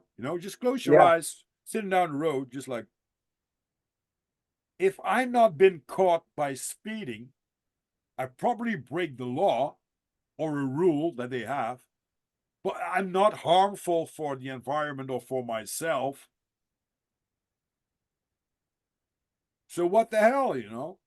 Who made it up? We had some streets here that were you could drive 100 kilometers an hour. Then it went to 80. Now you can drive there with 60. Just like, what? 60 is like 40 miles an hour. Just like, boring, Well, boring. it's just that they instill arbitrary laws that is what's the reason? I think it's to fleece the people with a ticket. They got to have some sort of form of income. Yeah. You're not going to get Hello. money off a crackhead, but you're going to get money off a dude with a Porsche. Yeah, just like to know, just like the state is really there because you're gonna get a ticket by post. Just like, hey, we saw you. Hi, we're still there. Yep. Get some. I'm gonna get my charger real fast. Hey, hey, can you edit this out or do you have? Yeah, I don't Because edit I out need a anything. minute. Yeah, yeah, Okay, but I we need can do one that minute because we're myself. already 3 hours ahead, my friend.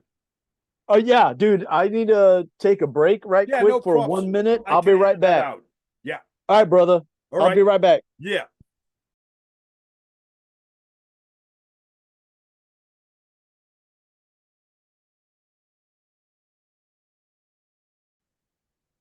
And we Dude, are I'm having the time of back. my life, man. What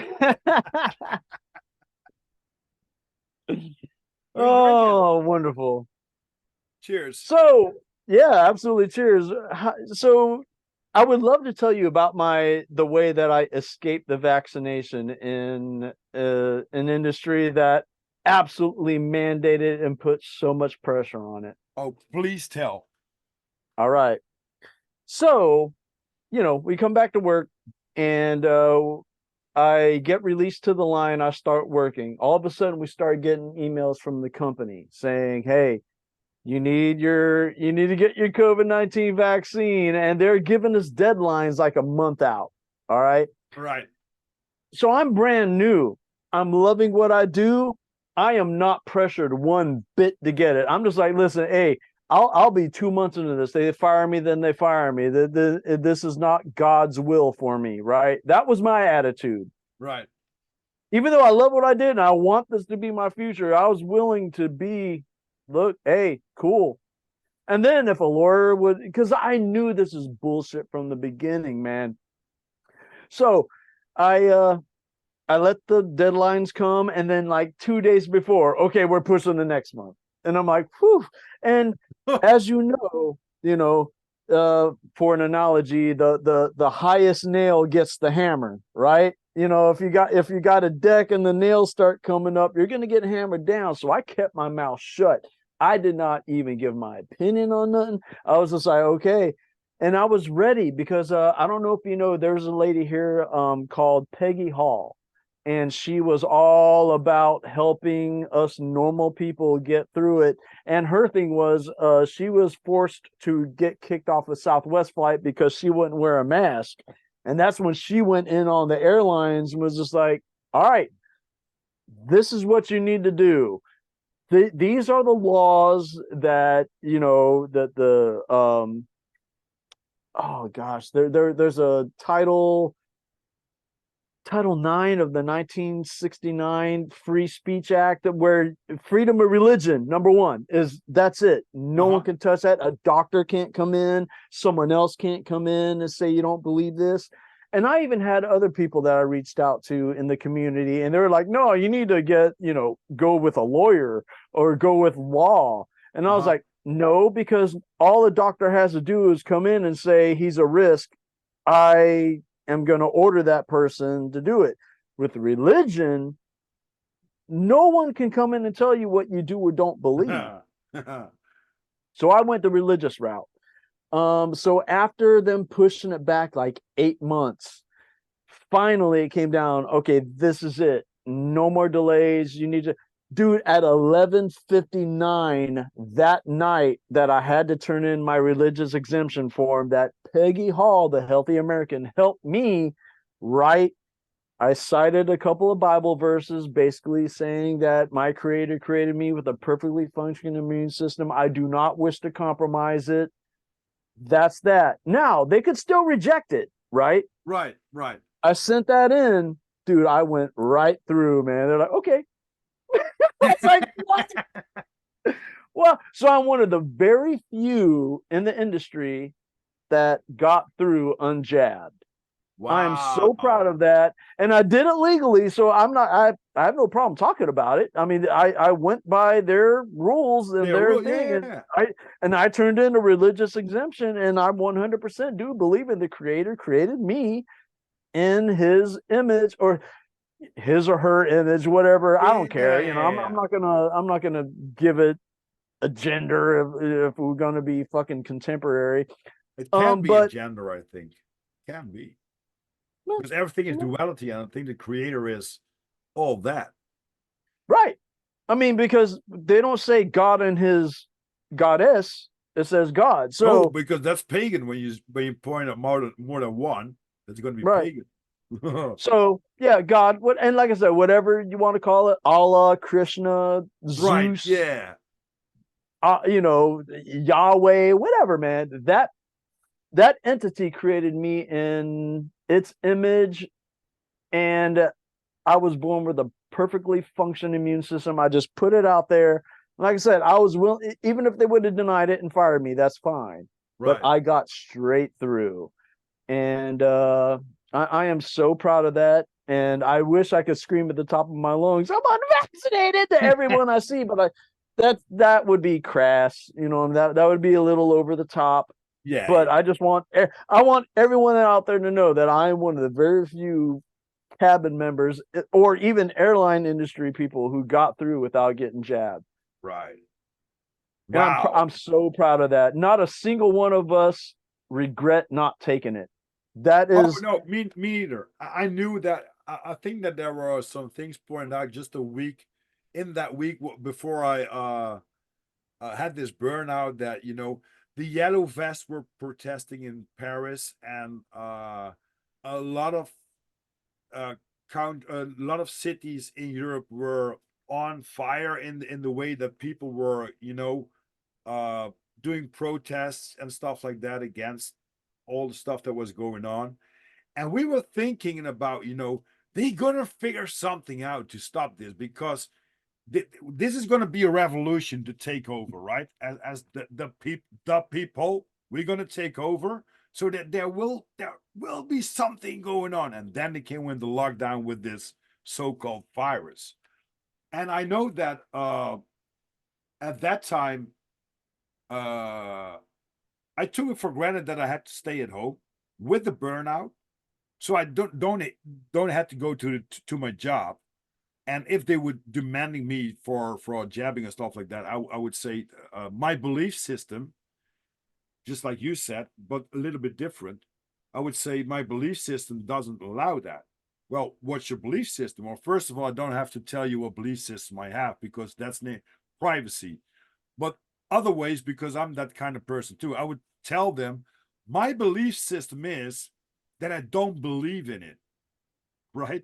But the best thing you can point out is, just like you said, take the Bible. The Bible is also part of and the government here, the Bible, and I think the Quran. So you can point to these books. Hey, it's been standing on all right here. So if you don't trust or go back to this book, your whole government is fake, because you say that this book is very important, right? Mm-hmm. When did you came to um were you when were you getting into the religious path? Was that when you was younger already, growing up as a Christian, or did you dig into that a little bit more when stuff opened up for you, and that you just like, okay, now I'm going to read it again, and you see the first page about the firmament and stuff like that? What was that journey? I'm so glad you brought that up. When I was 11 years old, I started attending a church called the East Point Assembly of God in Tampa, Florida. And they were, I don't know what Pentecostal or what affiliation they had. It was just an Assembly of God. And I remember, we had our youth mornings, like the first part of church, we're with the other kids and we have the mentor talking to us. And then every now and then we would go into the sanctuary where everyone's sitting in the pews and whatnot. And I remember one of the first times that I was in there, and I was actually paying attention and not just looking around, twiddling my thumbs, thinking of other things. I'm listening.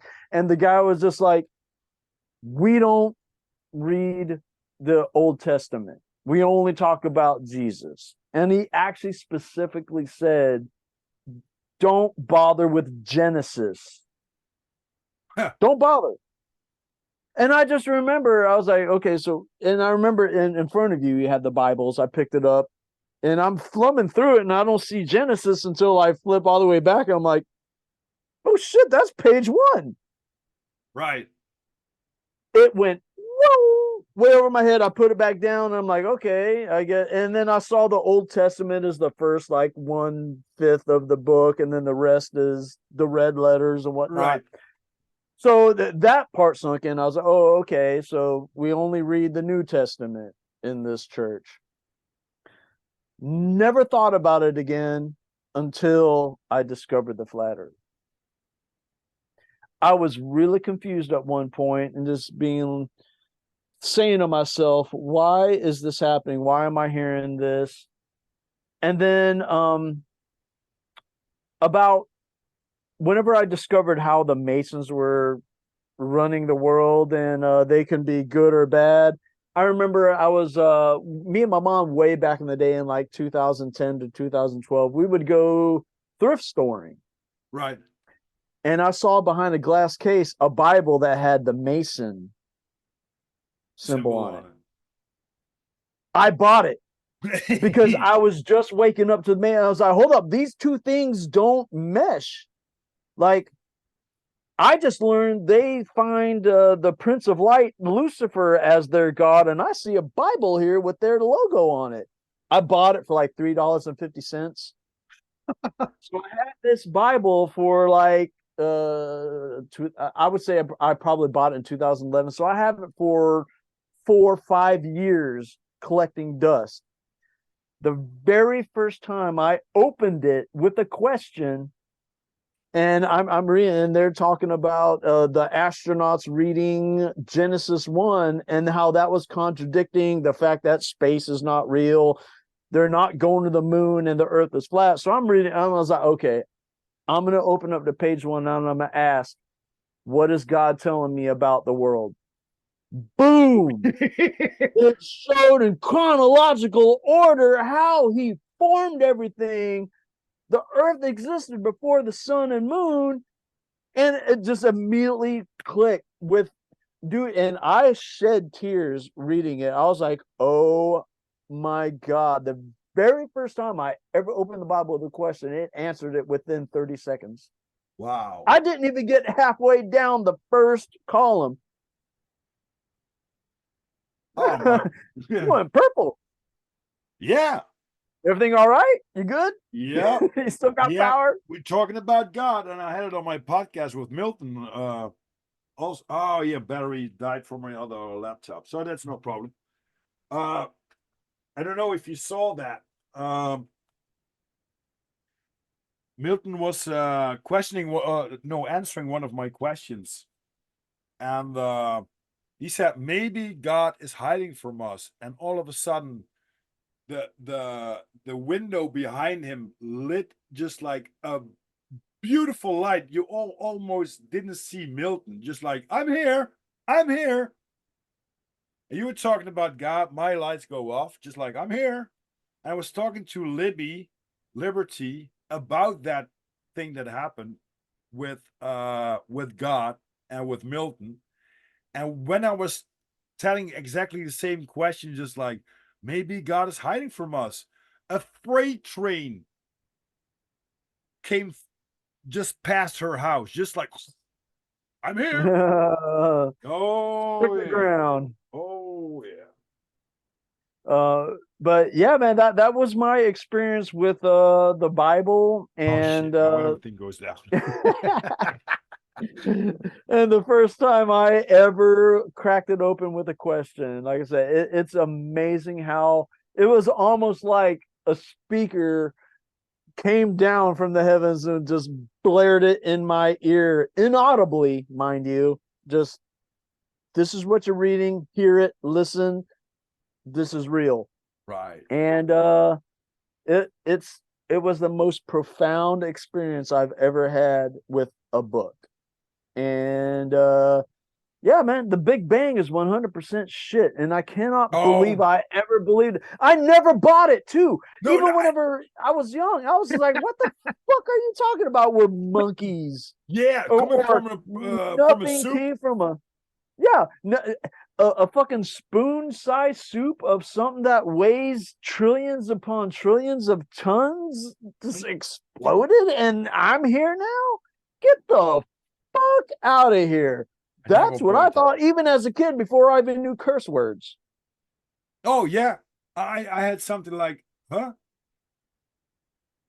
And just like, wait a minute. So you're saying that there are still species on this earth are evolving into is something different?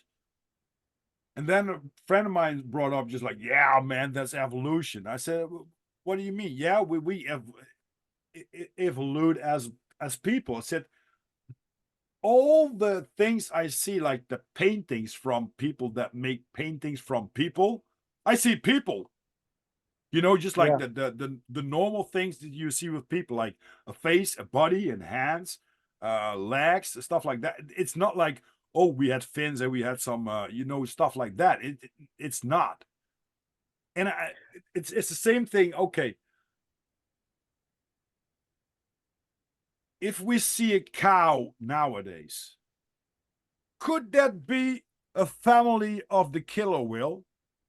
They were first in the oceans, black and white, came across land, and now give us milk. Could be, because it's a cow, it's black and white.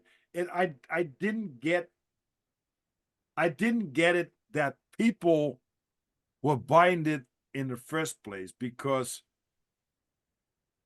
even if we evolve, like they say, what about all the other species that there are? Like a fox is a fox, a cow is a cow. There are different species of cows. Oh, I agree with that. But it's not like, oh yeah, and this little shark here in the ocean, that will once be a cow on the land or whatever. It makes no sense. Let me give you the strongest argument that I've ever seen, not because a person gave it to me, but because I was looking the link. How monkeys became humans, chickens became dinosaur, or dinosaurs became Right. chickens. So there's that. The strongest one I've heard, and it's absolutely ridiculous, is the duck-billed platypus. It's a mammal, has a duck bill, and it lays eggs. That's the missing link in evolution. Get the fuck out of here. The only anomaly in nature is the missing fucking link. Get the fuck out of here. There would be thousands upon thousands of them across all species if that was true. Not the only motherfucking one thing. And I've never seen a duck-billed platypus, much less it lay a fucking egg. Now, I'm not saying they don't exist, but if you're going to use that as the one example, where the fuck are the other ones? And Alex from the Firmamental pointed out a really good thing. How the hell does a T-Rex mates? Where's the wiener? How would you do that with his little arms? How would he grab a woman, just like a fierce woman with the big jaw that could fuck you up every second of the day? You can't grab her. You should just hop around on it. It makes no sense. And when I figured out that all the bones that we see in musea are made in China, it's like, oh wow. But all the bones that are really been brought by people that were discovering some really alligator skulls or big bones from humans, like the giants, brought that to the Smithsonian. Well, the Smithsonian is the same thing as when you have a paycheck. Before you know, it's disappeared, you know? It's like this big black hole. I don't think that's a universe of black holes. I think we're living in a society created with a lot of black holes that when you enter it, just like something is gone, your mind, your finances, your wife, whatever.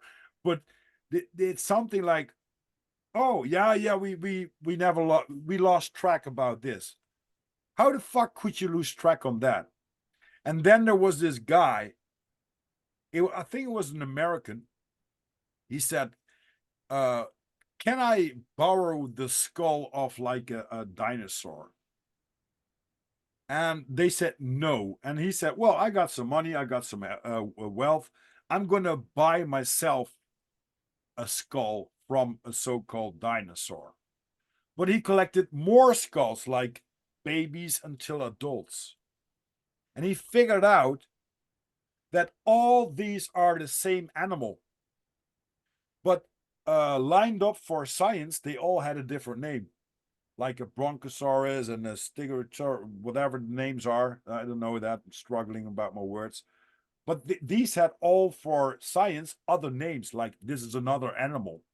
But he figured out just like, no, it's like this is a baby and this is a grown one. And it could be that there were creatures that were really big. If you believe in giants, I can still believe in big animals like the mammoth was bigger than an elephant. I mean, that's plausible, but that they roamed the world and we were living back in caves and we were, no way. The spears. Yeah, with spears. Yeah. So I went to several museums in the New York metro area for my 30th birthday, and I went to Washington, D.C. to the museums there at the mall. Now, I do believe it was in Washington, D.C. that I went to the Smithsonian, and they have, you just mentioned the woolly mammoth. Yes, they had a skeleton in that thing with the big, massive tusks that come out. And I was like, that looks like a skeleton that, because it's only like maybe 4 times taller than me, 8 times wider than me. I can see the whole thing right there and be like, yeah, I can see how it can, with the big massive legs, how it can hold itself up, and with this long spine, that support system. And then I remember seeing the fucking brontosaurus, how it had to be hung from the fucking ceiling with every fucking bone. And then the bones that were attached together that you can actually kind of get within 30 feet of and look at it. It looked like it was painted plaster. Right. That was my first impression. I'm like, this is painted plaster. And then whenever I discovered the flat earth a year and a half later, come to find out, none of those bones are real anyways, because they're radioactive and they're only castings. And I'm like, well, that's quite fucking convenient. They're not even fucking hiding that it's fake. I took down the word dinosaur in Greek, which means I have to dig it up again just to be check fact. Dino in Greek.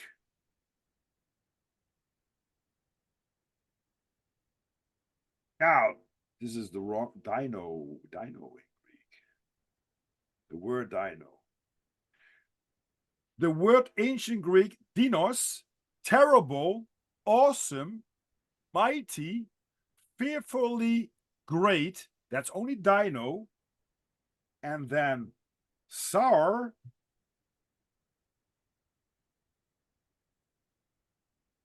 lizard, reptile. Okay, so a big lizard reptile. That could be like a dragon, like our friend Fittest Flat Earther Tyler Hansen points out, like a big fucking dragon, like they point out in a lot of mythology, like they point out in the Chinese calendar, like dragons. A big, fiercey, awful reptilian. But when I look at reptilian and the association with a dinosaur, none. I okay, so now that we're on this dragon thing, because that's kind of new to me, where I got to kind of grasp the concept of it. And when I think of dragon, I think of fire breathing. Are we saying that there were fire breathing dragons, or is that the mythology, or is that the fake part that they're bringing into it? That's very interesting, because I saw the other day something. There's a beetle. And this beetle has some two chemicals in his body, and when he points that out, just like a jellyfish, squirts out some ink, and a lot of bugs and insects have some awesome things that they do, right? Well, when he the bioluminescence of the lightning bugs, it fires, and you only have two components that you need to have that fire. So could it be that these dragons had the possibility to fire some things up? It could be. I don't know. But why would you have several countries in this world which were very serious about their flag, because it's a fucking flag of a country, right? Why do they have dragons on it? Why do you have like thousands of years of Chinese astrology with a calendar with a horse and with a snake and with rabbit, monkey, snake, rat, and a dragon? Just like, oh no, we made that up. That makes no fucking sense. That makes no fucking sense. By the way, I was born in the year of the dragon, so there you go. Oh, wow. Yep. I was born in the Chinese. I was born in the year of the buffalo. The buffalo. Okay. Hey, that's a majestic creature itself, man. Even tigers, when they're hungry, even if they're with a crowd, even if the buffalo is wounded, they would think, maybe he's gonna fuck me up. Yeah. And you know what? Hey, at least your Chinese astrological sign is 100% real, verifiable, and tested. Mine is still mythical. Yeah, at this point. I'm warming up to dragons. I'm warming up to it. I just gotta. The only problem I have is my entire life I've seen fire come out their mouth. And if what you just said, there's a beetle that can combine two chemicals and create not even a fireball, but just some sort of a heat propellant, Yeah, that will explain. Beetle spits fire. The beetle that spits fire, right? The bombardier beetles. And it's crazy chemicals. And they, what kind of beetle spits fire? The bombardier beetles are those that deploy explosions to defend themselves. With an audible pop, these beetles spray a concoction of boiling, irritating chemicals at predators that get too close. The beetles have plenty of ammo and can rapidly fire the chemicals over and over again. So if a Holy beetle shit. has it, Wow, dude, you giving me now I got another rabbit hole that I'm gonna have to escape out of soon, man. Thanks. I appreciate welcome. You're welcome. it. Welcome to Disorganized Productions. Oh, we're all Because here. we have to be aware that everything that's organized, you have to question mark. Is it how it's organized and why it's organized? And eventually we only left with a little bit disorganized, right? That's good to be disorganized some way, because if everyone runs that way, probably you'll go the other way, right? Yeah, absolutely. Right now, dude, I'm running the other way. Yeah. I am not running towards the crowd. I am I've if people are screaming and going one way, unless it's pitchforks and torches, I'm going the other way. Yeah. Choose your battles carefully, right? You know, Right, right. Oh man. But the time here is 22:22. Thank you. Okay, I feel you, man.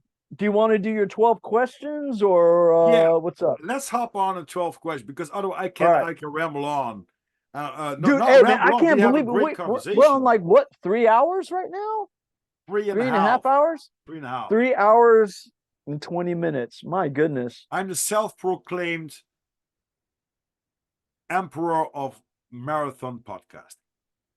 Hey man, it flew by, man. Like we barely covered everything. Like me getting in my vaccine story was really the last main thing I wanted to get in, and that was like 15 minutes ago. Right. Dude, you are the one of the most entertaining podcasters, and I really hope that your podcast with just every person who just wants to put it on, listen while they're gardening, because you don't have to, our conversation, you don't have to watch it. You know what I mean? No. It's no, unfortunately, my podcast I want to start, you're gonna have to watch because you want the visuals. But with you, hey, I think a lot of people are gonna get a lot out of this 3.5 hour podcast. Thank you. But let's go with your 12 questions, man. All I'm right. looking forward to answering them.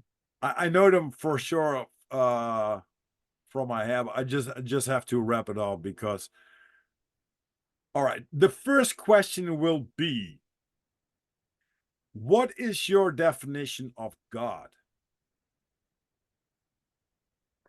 My definition of God is the entity that created all of this around us that we are immersed in, and our consciousness and what we do with it is our free will, and that creator granted us that.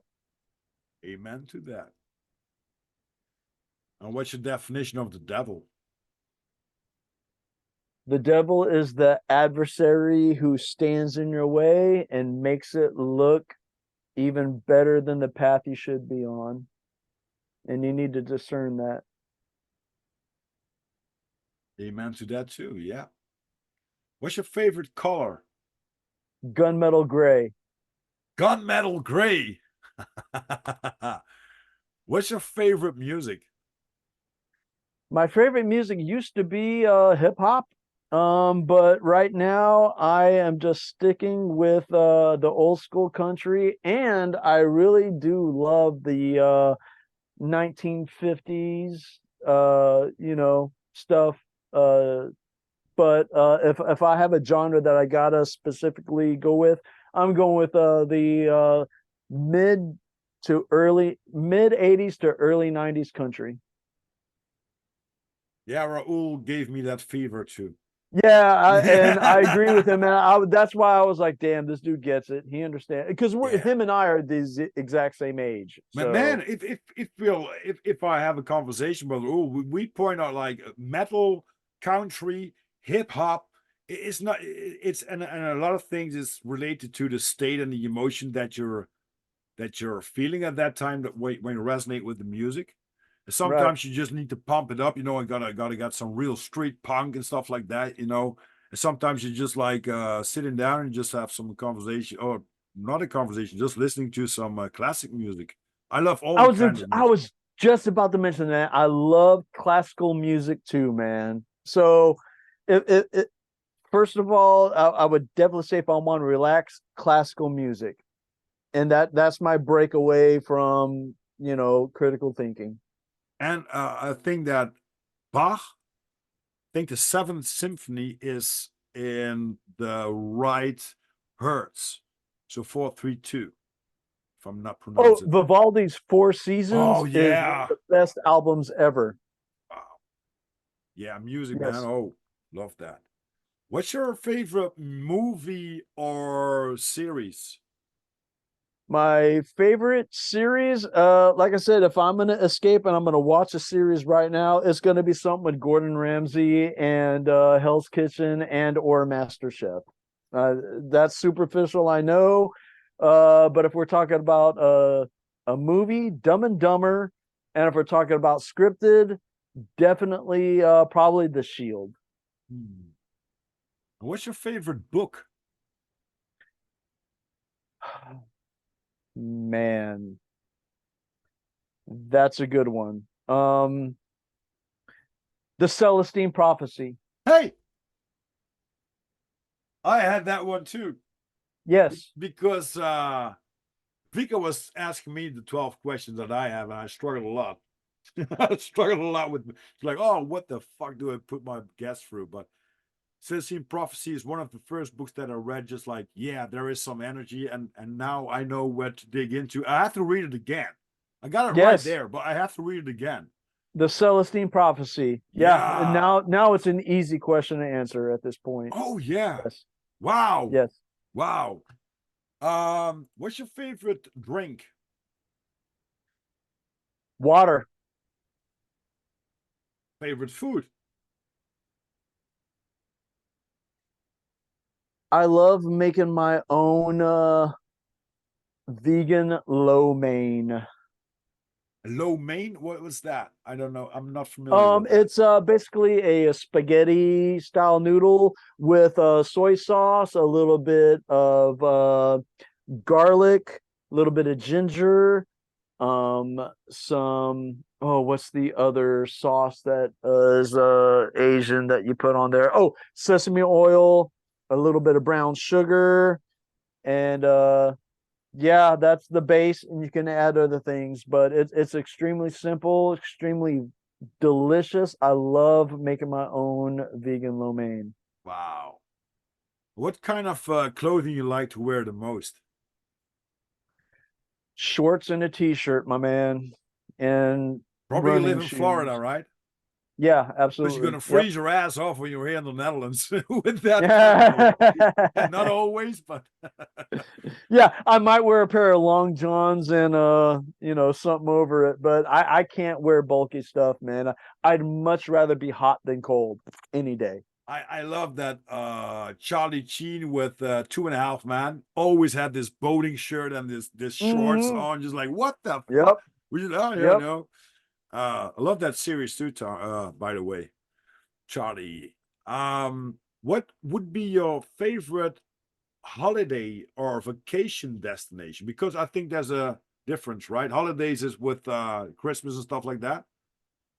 And vacation is that you really take a time off and to go do something for Well, I yourself. think while I mentioned it, Bali. I've Yeah, never right. been there, so I can't tell you it would be my favorite, but that is my desire. Right. You're going to have a great time. I love San Antonio, Texas, and San Diego, California. So if I got to give you an answer of those two are tied as far as places I've been that I love to go on vacation. But what I want in my mind is Bali. Hmm. Last two questions, Roscoe. What's your favorite quote?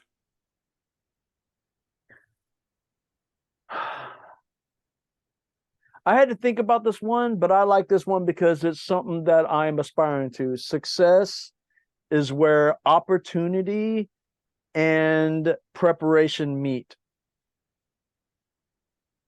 Nice one. And that is by Bobby Unser, a race car driver.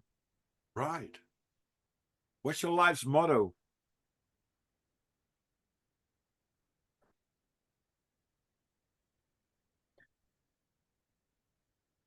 Go through the obstacles. The good one too. Man, I had a great time. Thank you very much. I had such a wonderful time. These hours just flew by, and I can't wait to watch and listen to it. I'm Yeah, probably going to listen to it because I got things to do, but I'm going to listen to this podcast and I'm going to see how it goes audibly. I think it's going to be great because we had an extremely interesting conversation. Anyone who is even down with truth, you know, would definitely find this an enriching, great conversation and not a waste of time at all. right. Thank you very much. And I'm going to edit it right away so it will be available within 1.5 hours or something like that. It's going to be available on Spotify. Editing from the video, it takes much longer time, so I will wait for that because my weekend is coming up, and tomorrow I have another podcast, and on Sunday too. Looking forward to that. Tomorrow I have Josh Monday, and when I'm gonna hop on with him, I don't know. I haven't spoke to him, but I listen to a lot of podcasts of him. He has a lot of knowledge, Oh but I'm yeah, gonna that tell guy him. goes hard. Yeah, but I'm going to tell him just like I did with Brandon Kroll, which was a great conversation too with I had with Brandon Kroll, that I will be sometimes taking the role of the devil's advocate. Yeah, I mean, look, I've heard Josh Monday, and I appreciate where he's coming from, but at the same time, there are like I don't subscribe to the Jesus with the long hair that's romanticized. Okay, so Right. let's just go there. I think he was a real person, and he, is God's son, but I don't think he's a long-haired rock star. I'm sorry, it's Mm. just not what he is to me.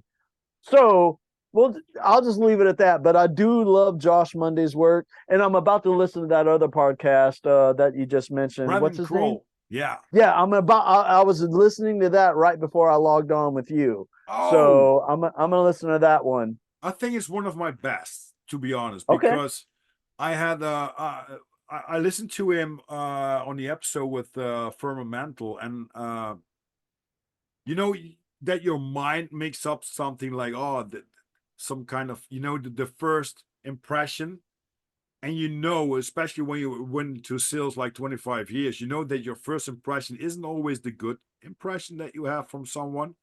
So I gave him a fair chance, and I want to let loose my opinion about him.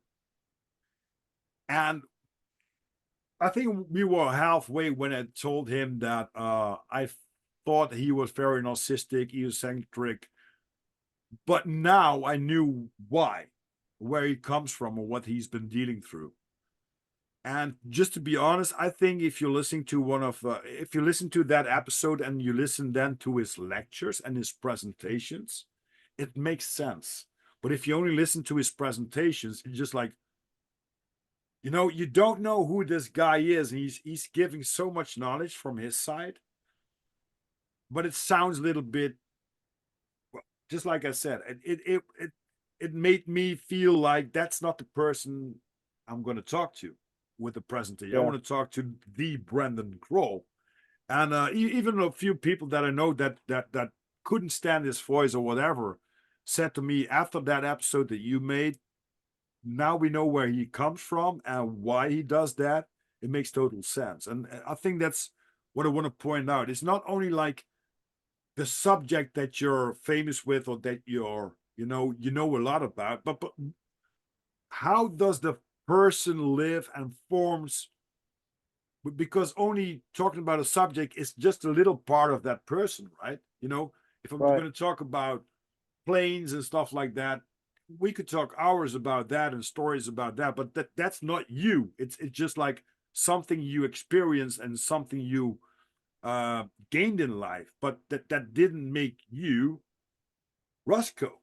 Who is Right. Roscoe? I liked, and that I think that's one of my main goals, to figure out and to have a great conversation with people. Just you know, yeah, just like how's life, fellow human, right?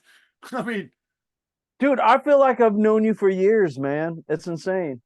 yeah, I'm talking to you like I would someone who I've known for years. it's crazy, eh?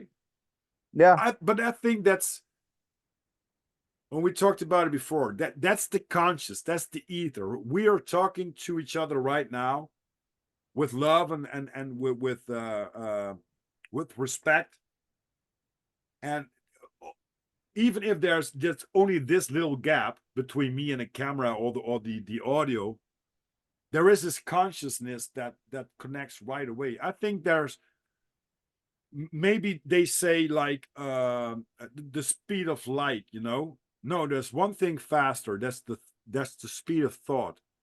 When you go to bed tonight and I think about you tomorrow morning, you have something of me is popping up, like, oh, he's talked about this, or oh, maybe I should call him or text him. That's faster than everything. I'm totally convinced with that. I'm sure that's the divine consciousness of God. You said the exact phrase I was just about to say. Wow, Wow. man. I, Sometimes it's really hard to do the podcast without hugging someone in real life, just like, oh, virtual hug. Rob, I had such a wonderful time, man. Thank you so much. Thank you, Roscoe. And for all the listeners, have a beautiful morning, a beautiful day, or beautiful evening, no matter where you are on this beautiful plain planet. Thank you. Hey, you take care, my man. I'll talk to you Well, again soon. yeah, keep on rocking, man. We keep in contact. How can Yes, people sir. reach out to you? I am the True Earth Match on YouTube, and that is the podcast I'm going to start. If anyone is interested in meeting like-minded people, I'll be more than happy to email you the 36 questions so you can be aware of what I'm going to ask you, so you can be ready to answer them and elaborate. If I'm going to get into podcasting, that's what I'm going to do. All right. So stay tuned, people. I will put the link in the show description.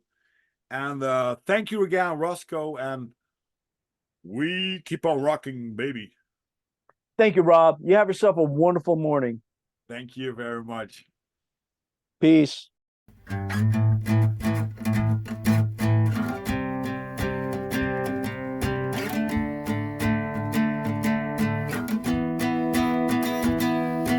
Running for all my life with the devil on my heels. He wasn't always kind, and he couldn't fulfill my dreams. I'm running for all my life with the devil on my heels. He wasn't always kind, and he couldn't fulfill my dreams. He's a pain in the ass, black as a night. God, show me the light. He's a pain in the ass, black as a night. God, show me the light and hold me tight. For I've been running for all my life with the devil on my heels. He wasn't always kind, and he couldn't fulfill my dreams. He's a pain in the ass, black as a night. light, show me the light and hold me tight.